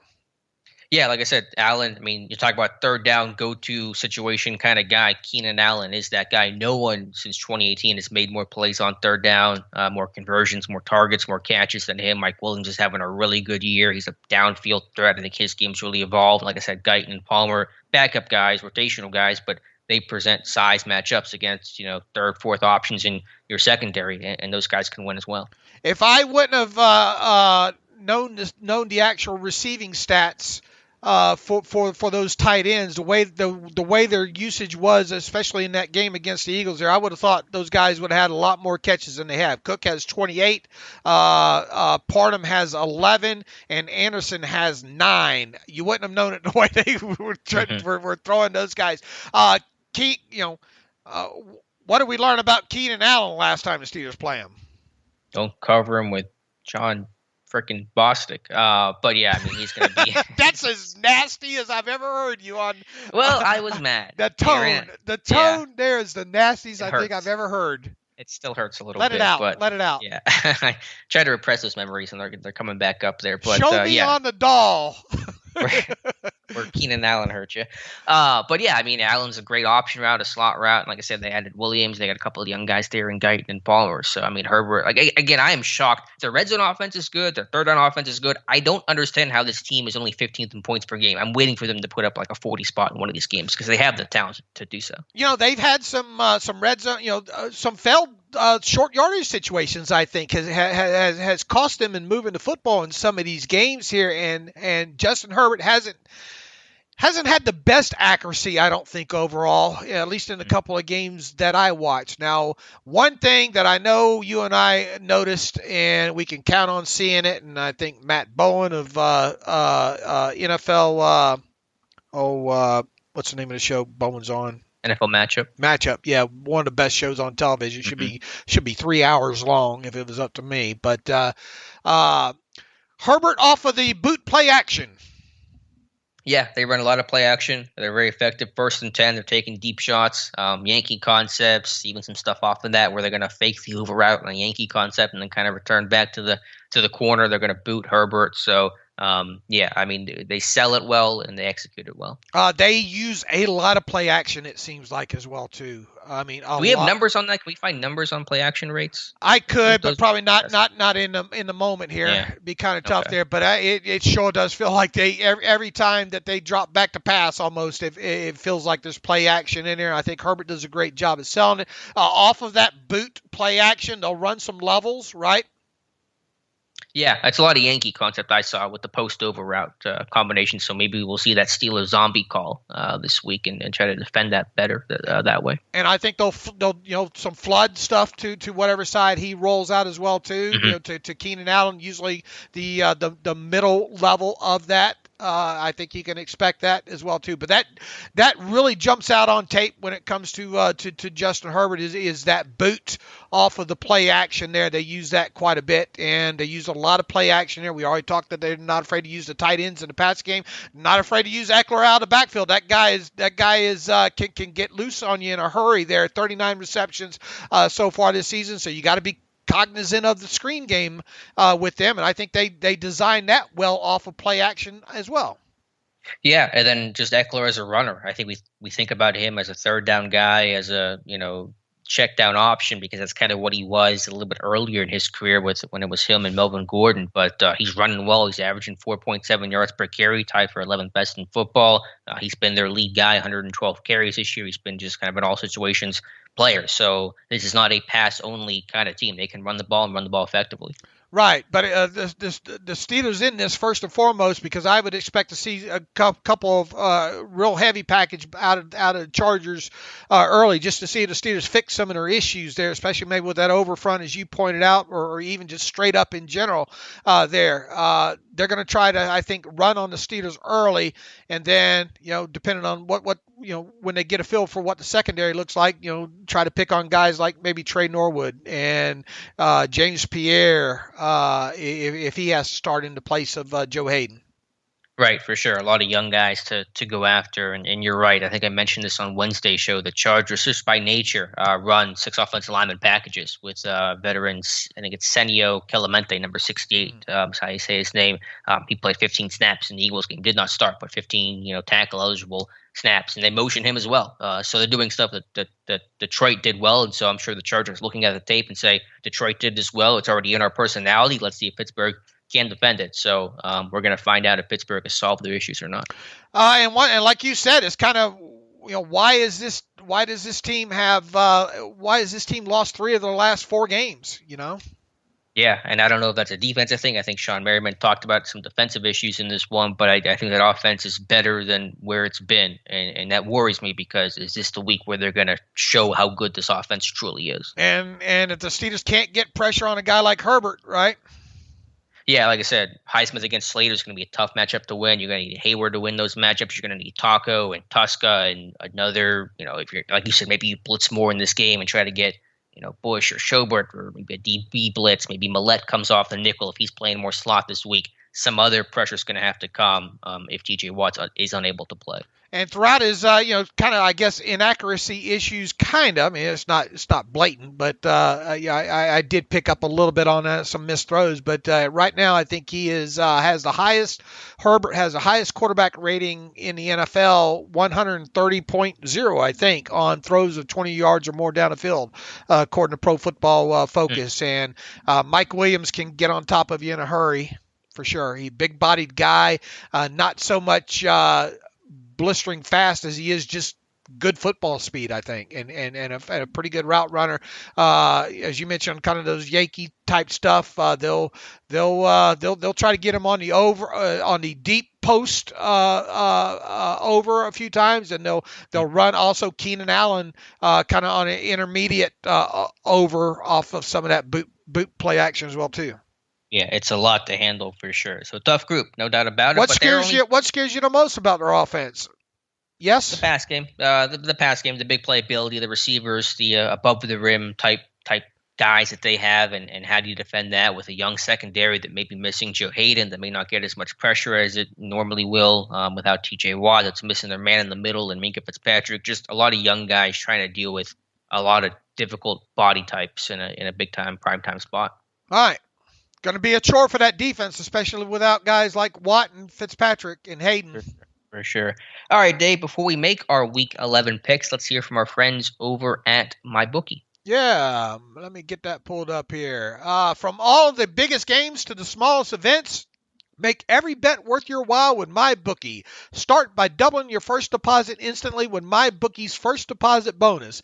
Double your money before you even place a bet, and all you have to do is sign up and deposit using promo code terrible at MyBookie. There are tons of great games and props to take advantage of this week, but let me point you in the right direction for your first wager. This Sunday, 2 powerhouse offenses meet with the Kansas City Chiefs taking on the Dallas Cowboys. The Cowboys have been on a tear this season, while the Chiefs continue to struggle some. Take the Cowboys to cover the spread so you can walk away with the bread at mybookie.ag.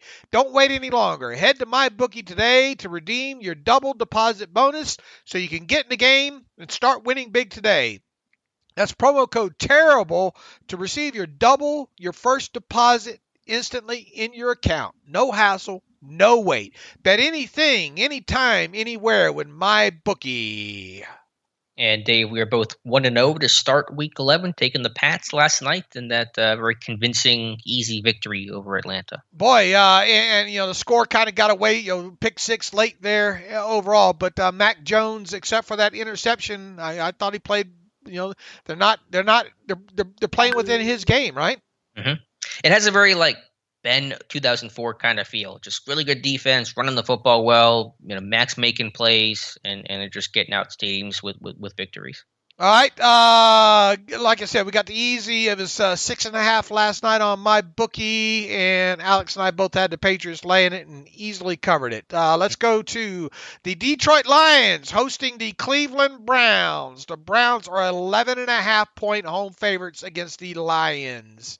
who are starting Tim Boyle, maybe. I don't know who their quarterback is. They may not throw the football at all this week, but I'm going to go with Cleveland in this one. I'm going to take Cleveland and lay that 11.5 as well, too. The San Francisco 49ers' impressive victory the other night over the Rams are traveling to Jacksonville to take on the Jaguars. The Jaguars are home dogs, 6.5 points. Couple exciting games here to start with. Even on the road here, I'm going to go with the 49ers. I am too. Big day for my boy Kittle in this one. So I will lay the 6.5 points in this. Indianapolis Colts. This should be the Bills you would think would win this one, but the Colts have been playing some decent football. Colts at the Bills. The Bills laying 7.5 at home. Ooh. Wentz just scares the heck out of me. I'm going to say Bills win, Colts cover.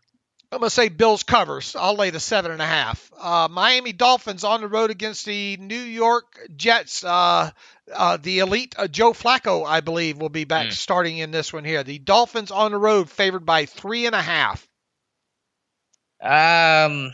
Yeah, give me the Dolphins, but not a game I'll be watching. I'll promise you that. Letdown game for the Dolphins. Flacco gets a win. Flacco's revenge. I'll take this straight up, but I'll definitely take the 3.5 points if it's being offered.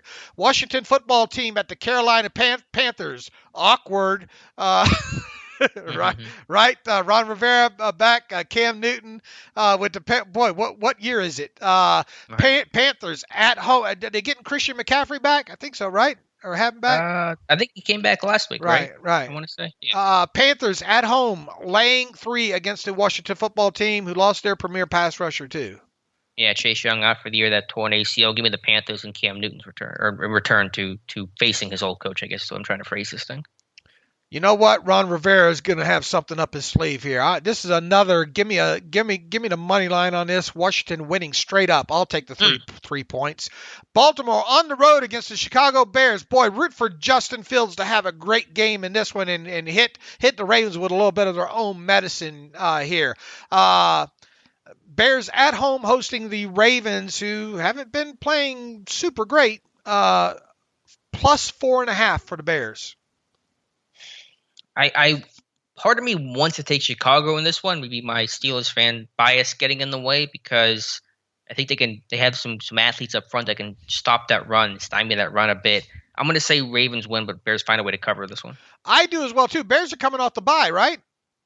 That sounds right. They've had a little bit of time to prepare in here. So yeah, I think the Ravens win, but I think it's a field goal game. So give me the Bears plus 4.5 in this one.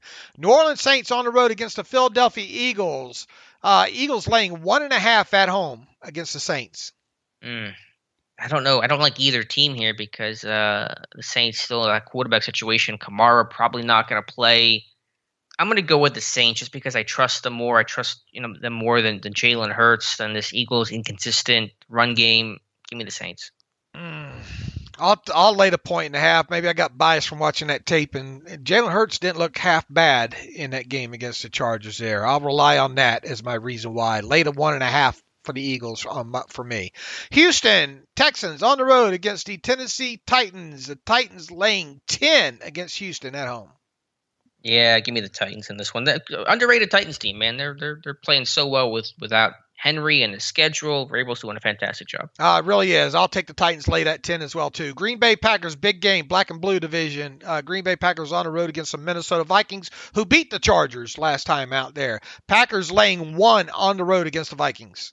Yeah, give me the Packers. This one feels easy to me. Even with Aaron Jones out, I'm taking the Packers. All right, I'll go with you. I'll hold your hand. Packers -1. Cincinnati Bengals on the road against the Las Vegas Raiders. Boy, we need the Raiders to win here. Raiders +1. The Bengals are favored by 1 on the road in Sin City. Give me the Bengals. This one's tough, but I think that Bengals run game's gonna win out here. Man, Derek Carr can push the football down the field, can he? But Burrow's doing a good job too with Chase. Yeah, just take that deep outside throw away from those two, and maybe you can win this game. Give me the Raiders for the upset here at home. I'll take that point. Arizona Cardinals on the road against the Seattle Seahawks. Boy, the Seahawks that Seahawks Packers game was ugly. Seahawks at home against the Cardinals, who I think might have a chance to have their quarterback and wide receiver back this week. Regardless, Cardinals favored on the road by 2.5 points. This is a big. Seattle's got to win this one. Yeah, right? yeah, it's a big game, and the Cardinals need those guys back after the dud of a performance those guys put up last week. Who do I want to go with? I'm going to lean Arizona here, but this one I think it's going to be it's always going to be a close competitive game when it's Cardinals Seahawks. Boy, Seattle has to have this. Russell Wilson get some time back with Metcalf and Lockett and all like that. 12th man. I'll take the 2.5 points. I think they win this one outright too. So I got a couple of them that bet the underdog to win outright here. Dallas Cowboys, big game on the road against the Kansas City Chiefs. Cowboys look like they can play any style of ball you want to play right now. Chiefs, however, at home, favored by 2.5 over the boys. Tough place to play. Who plays better defense will be the question in this one. I'm going to go with Dallas. I'm going to go the other way. I'm going to go with Mahomes and company to get it done at home. I'll lay it at 2.5. I think this is I think Kansas City wins with a late field goal here. Giants at the Buccaneers. Buccaneers laying 10.5 at home after getting smarted last week. Yeah, just as Dallas did after their bad loss, coming back with a huge victory. I think Tampa Bay is going to just run away with this one, winning 20-plus points. And that leaves the Pittsburgh Steelers at the almost said San Diego Chargers, Los Angeles Chargers at home. Believe it or not, this one is off the board right now at mybookie.ag. Where is it elsewhere here? The consensus seems to be 6 points right now. Chargers on the road. We'll go with 6 for right now, and if my bookie updates, we might move off of that if it goes either way. But I think our final scores will stand regardless here. Chargers at home laying 6 points. What you got, Alex? Yeah, I'm surprised by this Chargers offense that it's not better than where it's been. I don't want to say that they're due because I don't believe that's how it works in the NFL, but I think there is just an overwhelming amount of talent here. The Steelers defense being beat up, and offense that's uncertain, being on the road. I know back in 2019 they pulled off the upset, and so it's certainly possible Pittsburgh wins this game, but on paper, I just don't know where Pittsburgh matches up better than the Chargers, with the Chargers balanced offensively, with the big receivers against the younger secondary, with a defense that may not get as much pressure as it needs to. You saw what happened in that Bengals game, I think it was, with the pressure not being there. So long story short, I got the Chargers winning this one 26-20, so I guess I'm right on that 6-point line, but that's what I got, 26-20. All right. Which way are you most likely to go? I mean, that has push. That you're betting a push, but all right. Well, I'll say 27-20 just to clean it up here a little bit. All right. So you'll have the Chargers covering that 6 points. I don't have the Chargers covering, but I do have the Chargers winning this. I had this one 22-17 Chargers in this one. I got to see it, man. I mean, even with Mason Rudolph in that game last week, I was expecting a more complete performance against the Lions. Obviously didn't get it. This team struggles to create takeaways. I think the Steelers offense is going to need some short fields in this game. I'm not convinced they're going to get it. Boy, not having Watt, not having Minka. Who knows what's going to happen at quarterback as we sit here right now. Even if Roethlisberger plays, I just worry about how this team's going to score. I hate to break it down like that because you got to score points to win games, and moving the football between the 20s and settling for field goals don't do you anything. So Pittsburgh's got to win me back here, and I'm going Steelers 22 or Chargers 22, Steelers 17 in this one. So I don't know. We picked against them a few times and they've surprised us. It'd be a great time for them to do it this on Sunday night. You're all about the weird numbers. 22. How do you arrive at that 2-point conversion? I have safety? At night I see dead people. There's an answer for you. All right, so we'll see what happens. And certainly, again, there's so much uncertainty in this game with who's playing, who's out, and so it's hard to even get a read on this. And imagine that's why this game's off the board right now. But we'll get some more answers and clarity on Saturday. All right, let's fire some emails away here. How about it? All right, let's do it.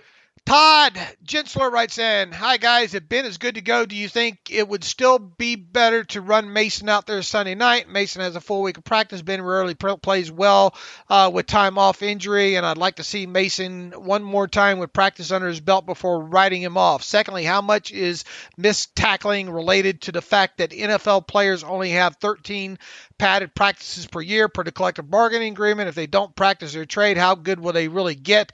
Players are terrible across the board with tackling. I think this has to be some of it. Thanks, Todd. Look, Todd, I mean, if Ben shows up at that stadium, he's, I think he should start. It's that simple. Mm-hmm. Yeah, and no one's telling him no. Tomlin's not going to Ben and saying, sorry, son, not playing today. And I understand that. I think I would start Ben as well. Last year, when he was on that COVID close contact list, he came out there and didn't practice at all and threw 4 touchdowns and a big win over the Bengals. So not that means he's got guaranteed to do it again, but just some precedent there. So Ben's clear. He's going to start even if it's 5 minutes before kickoff. If he gets there, he's playing. In terms of the tackling, I get that, but I mean, last year they had no preseason, weird training camp, and they tackled a lot better. So I don't know. There's a direct correlation there. Yeah, I mean, it'd be nice but even if teams had more padded practices, how physical would they get in them anyway, kind of thing. I mean, to some degree, I see the point Todd's making, there, but just fix it. Just fix it. It's been good in some games. The Browns game, they tackled well. So it's not like it's been bad every single game. It's just been hot and cold, and that's been the weird part. Keep your head up. Look at the belt buckle. Drive through it. Keep your feet moving. Bring your feet. Roll, tackle and roll. Wrap and roll. Need to see that definitely better against the Chargers for sure. Bryce writes in, if you don't have Minka on Sunday and multiple people will be trying to replace what he can do, then what would you say the Steelers need to do to disguise coverages without having their usual dreaded communication breakdowns that lead to bad secondary play? Number 2, who do you trust more in coverage for Sunday's game? Terrell Edmonds or Arthur Millette? You can only choose one. You want to take the second question first? Oh, I'd rather not take neither. Both have had their issues. I mean, the different matchups, different positions, obviously, but both guys certainly will be tested. Who do I trust more? I mean, I don't know. They're both kind of similar. I think below average cover guys at their position. So that's not a good answer, but it's the answer I got for you. Yeah, I mean, look, you don't want to get in a situation where those guys are running with people across the field. Yeah, but they probably will at some point. So watch out. As far as disguising coverages and all, look, you're not going to get too exotic in here. You're just going to do a lot of the simple stuff of showing one thing and trying to wait as long as you possibly can to roll somebody down, or maybe mix in a couple of inverted cover 2 snaps in this one, right? Yeah, I think you got to do a couple things. If you're static in today's NFL, you're just doomed really no matter what your personnel is. So I think there's a line there, you're right, about miscommunication and trying to disguise stuff with young people. But if you got young people and you're not disguising well, then what are you doing well? And you might really run into trouble against a talented offense like the Chargers have. And I think, as Alex and I said, too, don't be surprised if this team has a high blitz rate in this game, because I have a feeling they're going to have to send some numbers to get after Herbert. Obviously, the Steelers don't run, a lot, any much, if any, cover 0 type of stuff, but you might see one of them corners coming off the edge a couple of times. Yeah, I think safe pressure, because you still want to protect that secondary that's beat up, but creative 4-man rushes, the occasional 5-man rush is probably the ticket in this game. Nicholas Gooden writes in, I had my tinfoil hat on a little bit last night and had a random thought. I wonder what were the differences in the situations that led to the Steelers honoring the Melvin's trade request, but not James Washington. I know there's speculation of whether James actually requested one or not. I feel like he did it, at least to some extent. I also think there's probably a little more wide receiver depth at that point than outside linebacker depth. You guys have any thoughts for this one? For one thing, they just don't have the experienced wide receiver group. That's reason one. James Washington wasn't going to go anywhere. He didn't really have much leverage anyway with contract and just what he would fetch and all those kind of things there. So I think he was just barking because he had a little bit of bark in him there. I believe that maybe maybe his agent maybe said something. Look, if you're not going to play him, Trey, I don't know how it all went down. Wherever that smoke was, there was probably a little bit of fire there. But obviously Melvin had a lot more leverage, I think, against the Steelers. He could have become a real butt, and that, that groin act, those kind of things there. So I don't think Washington reached the point of being a hostage. How's that? Yeah, I mean, they were kind of similar, though, because, I mean, Ingram was last year his contract guy. They didn't have a lot of depth there at outside linebacker either. It might have just been about how they went about it. Maybe Ingram was more aggressive about expressing that desire to be moved. And I think when a guy like Washington, you draft him, you know him a bit more, I think you can kind of talk to him a little bit easier than you can a veteran guy like Melvin Ingram, who's just got here and he kind of knows what he wants and what he doesn't. The 32-year-old is probably harder to change his mind than the 24 or 25-year-old I had to guess. Right, I agree. I just don't think there was just much leverage there all the way around. I think Ingram had the leverage. If he wasn't happy, you just had to do something with that. Right. They sure could stand to have him right now. Apparently he's playing really well. I think he had a good game last week for the Chiefs. So I mean, he's playing well for him. Man, we talked about all off season about they can't go into this season with Cassius Marsh as the number 3, and it looked like they addressed that. And here we are midway through the season, and he's gone, and Watt's out. Just man, the thing we feared the most ended up coming back to haunt us anyway there. Hopefully Taco can have a good game. Hopefully Highsmith can have a good game on Sunday night. Brian Tellini writes in, Dave and Alex, this isn't the worst Steelers team I have ever watched, but it certainly is up towards the top for the hardest to watch. Shifting my focus to 2022 in this two-part question. True or false? The Pittsburgh Steelers starting quarterback for Week 1 in 2022 will be the following group: Teddy Bridgewater, Jameis Winston, Ryan Fitzpatrick, Jacoby Brissett, Marcus Mariota. He wants to just choose a potential starting quarterback out of that group of 5. Bridgewater, Winston, Fitzpatrick, Brissett, Mariota. I'm going to roll out Fitzpatrick right away. I'm going to roll out Jameis Winston as well, too. There's part of me that wants to roll out Alex's Jacoby Brissett as well, too. So that leaves us to Mariota and Bridgewater. I'll throw a dart and say Mariota. I'd rather have Bridgewater just because I think he's be a bit healthier. But I think it'll be a veteran quarterback not named, Russell Wilson or Aaron Rodgers or someone like that. I don't think it'll be Rudolph. Although it could be, but I don't think it'll be Ben. I don't think it'll be a rookie. I think it will be some veteran guy. And Jay Glazer, again, continues to double down on that fact that they're going to go after a veteran guy this offseason. All right, part 2 of his question is rank the previous quarterbacks in order of best fit for the 2022 Steelers based on those 5 names he just gave. It won't be Winston. He turns the football over too much. Fitzpatrick's too old. Yeah. He'd have to be 4th, I would think. I think Teddy's a good fit. I think Brissett's a good fit for what Canada. I mean, they work together at NC State. I don't have a great ranking. It's like I'm watching these guys and producing scatter reports on these guys. And Tyrod Taylor's a good fit. That Get after it. There, but what's that? Get after it, slacker. The answer. Yeah. I'll go with the scouting reports. Yeah. I'll have this to you Sunday. I don't know. I think Teddy's any quarterback that's accurate and with some mobility is going to be, I think, a fit in what this team's looking for. I'll rank them: Mariota, Bridgewater, Brissett, Winston, Fitzpatrick. See, this is why you run the show. You bring in the answer. I hem and haw, and you're like, here's the answer. And any reason for Mariota? People only listen because you're on here. They don't listen because I'm on here.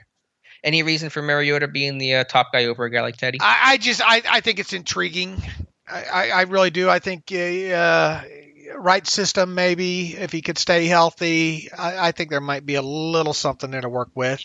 They love the pedigree, so I'm sure they got an old scouting report of Mariota from Oregon. They're dusting off here this offseason for sure. But I mean, he gave us those 5 names, so there's those 5 names there. Yep. Austin Hackett writes in, Austin out of Denver. Thanks for taking my question. I really liked Alex's terrible take yesterday, partially biased because I've been a Devin Bush fan since the pre-draft process. I remember being ecstatic when we got him, even considering the trade-up. Which is why it's been so disappointing to watch him this year. My question, do you think Bush's problems are that are what Tomlin refers to as popcorn, as in different things that can be quickly addressed, or are there a couple specific things that might not be fixable and might just be who he is? Second question, just wondering what the outlook for Stephon Tuitt is this offseason if he does not end up playing at all this year.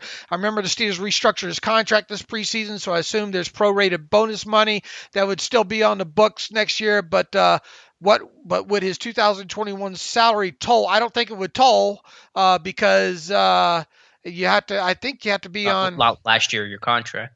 Right. And he's not currently technically in the last year in his contract for starters, so it wouldn't toll. And then the 2022 salary to 2023, just curious on you. Look, it's throwing a dart at Stephon Tuitt right now. Obviously, the Steelers didn't open the window on him on Wednesday. I mean, who knows? I mean, do we get past this season? Maybe Stephon Tuitt wants to get on with his life's work. I don't know. It's not going to be crippling to the Steelers should they part ways with him, just flat out cut him. But all that prorated money obviously comes forward in that. So, I mean, I don't feel comfortable predicting it right now because I just don't know what's going on in the guy's head right now, or how injured he might be, or recovering, whatnot. So. It's kind of impossible because I would have thought he'd been back practicing and playing by now, to be quite honest with you. And he's not for whatever reason. And I'm tired of trying to guess with him. So, I mean, I don't have an outlook with Stephon Tuitt as far as let's see what happens next Wednesday. Yeah, I mean, at this point, the earliest I think he could play is week 15, and that's the earliest. And there aren't a lot of weeks left after that. So we'll have to wait and see. I don't know. It's unfortunate they could really use him right now. He had such a good season last year, so just really disappointing, obviously. But so another part of that question, I can't remember if that was the only part. The Devin Bush, Bush problems are what Tomlin refers to as popcorn. As in different things that can be quickly addressed, or is there a couple specific things that might not be fixable and might just be who he is? Look, I think it goes back to this guy just never was a big, playmaker, the kind that show up in stats for starters. I think that's just one thing that he can play sideline to sideline, that kind of stuff. If you give him the benefit of the doubt with this knee, what is still the ceiling with him, and has he hit it? Yeah, I think in terms of the question of what's fixable, I don't think it's popcorn. I think it's a lack of playing downhill consistently. And being the aggressor, and then it just being, I think, slow and late to process some of this stuff. And so I think it's fixable. I don't want to say that that's impossible, but I think it's more of a pattern than it is just popcorn and occasional. I mean, there's different stuff, obviously, but I wouldn't categorize it as popcorn. Boy, sure would be nice if he had I told you, don't doubt me, or his dad have I told you. It would be great to have that kind of game out of Devin Bush against the Chargers. Was the last time the Chargers he picked up the fumble, or was that the time before?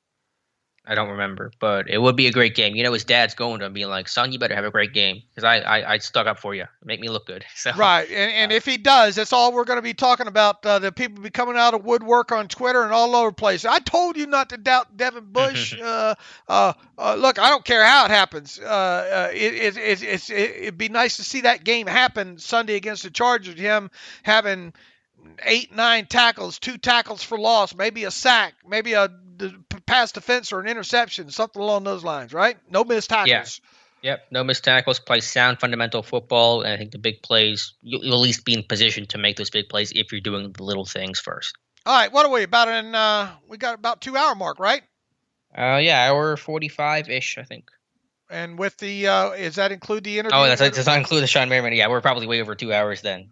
So yeah, probably wrap this thing up. All right, let's wrap it up. You can follow me on Twitter at Steelers Depot. Follow Alex on Twitter at Alex_Kozora. Follow the show at Terrible Podcast. Email the show, theterriblepodcast@gmail.com. If you like what we do and want to donate to the cause, go to SteelersDepot.com. Hit the donate button up right navigational bar. Also, if you like an ad-free version of the site, go to SteelersDepot.com. Hit the ad-free button, and for $25 for 1 calendar year, you can have an ad-free version of the site as well. So good job, Alex and the rest of the Steelers Depot crew. And whatever happens Sunday night against the Chargers, we'll be back on Monday to recap it bright and early on the Terrible Podcast. So in the meantime, as always, thanks for listening to the Terrible Podcast with Dave and Alex.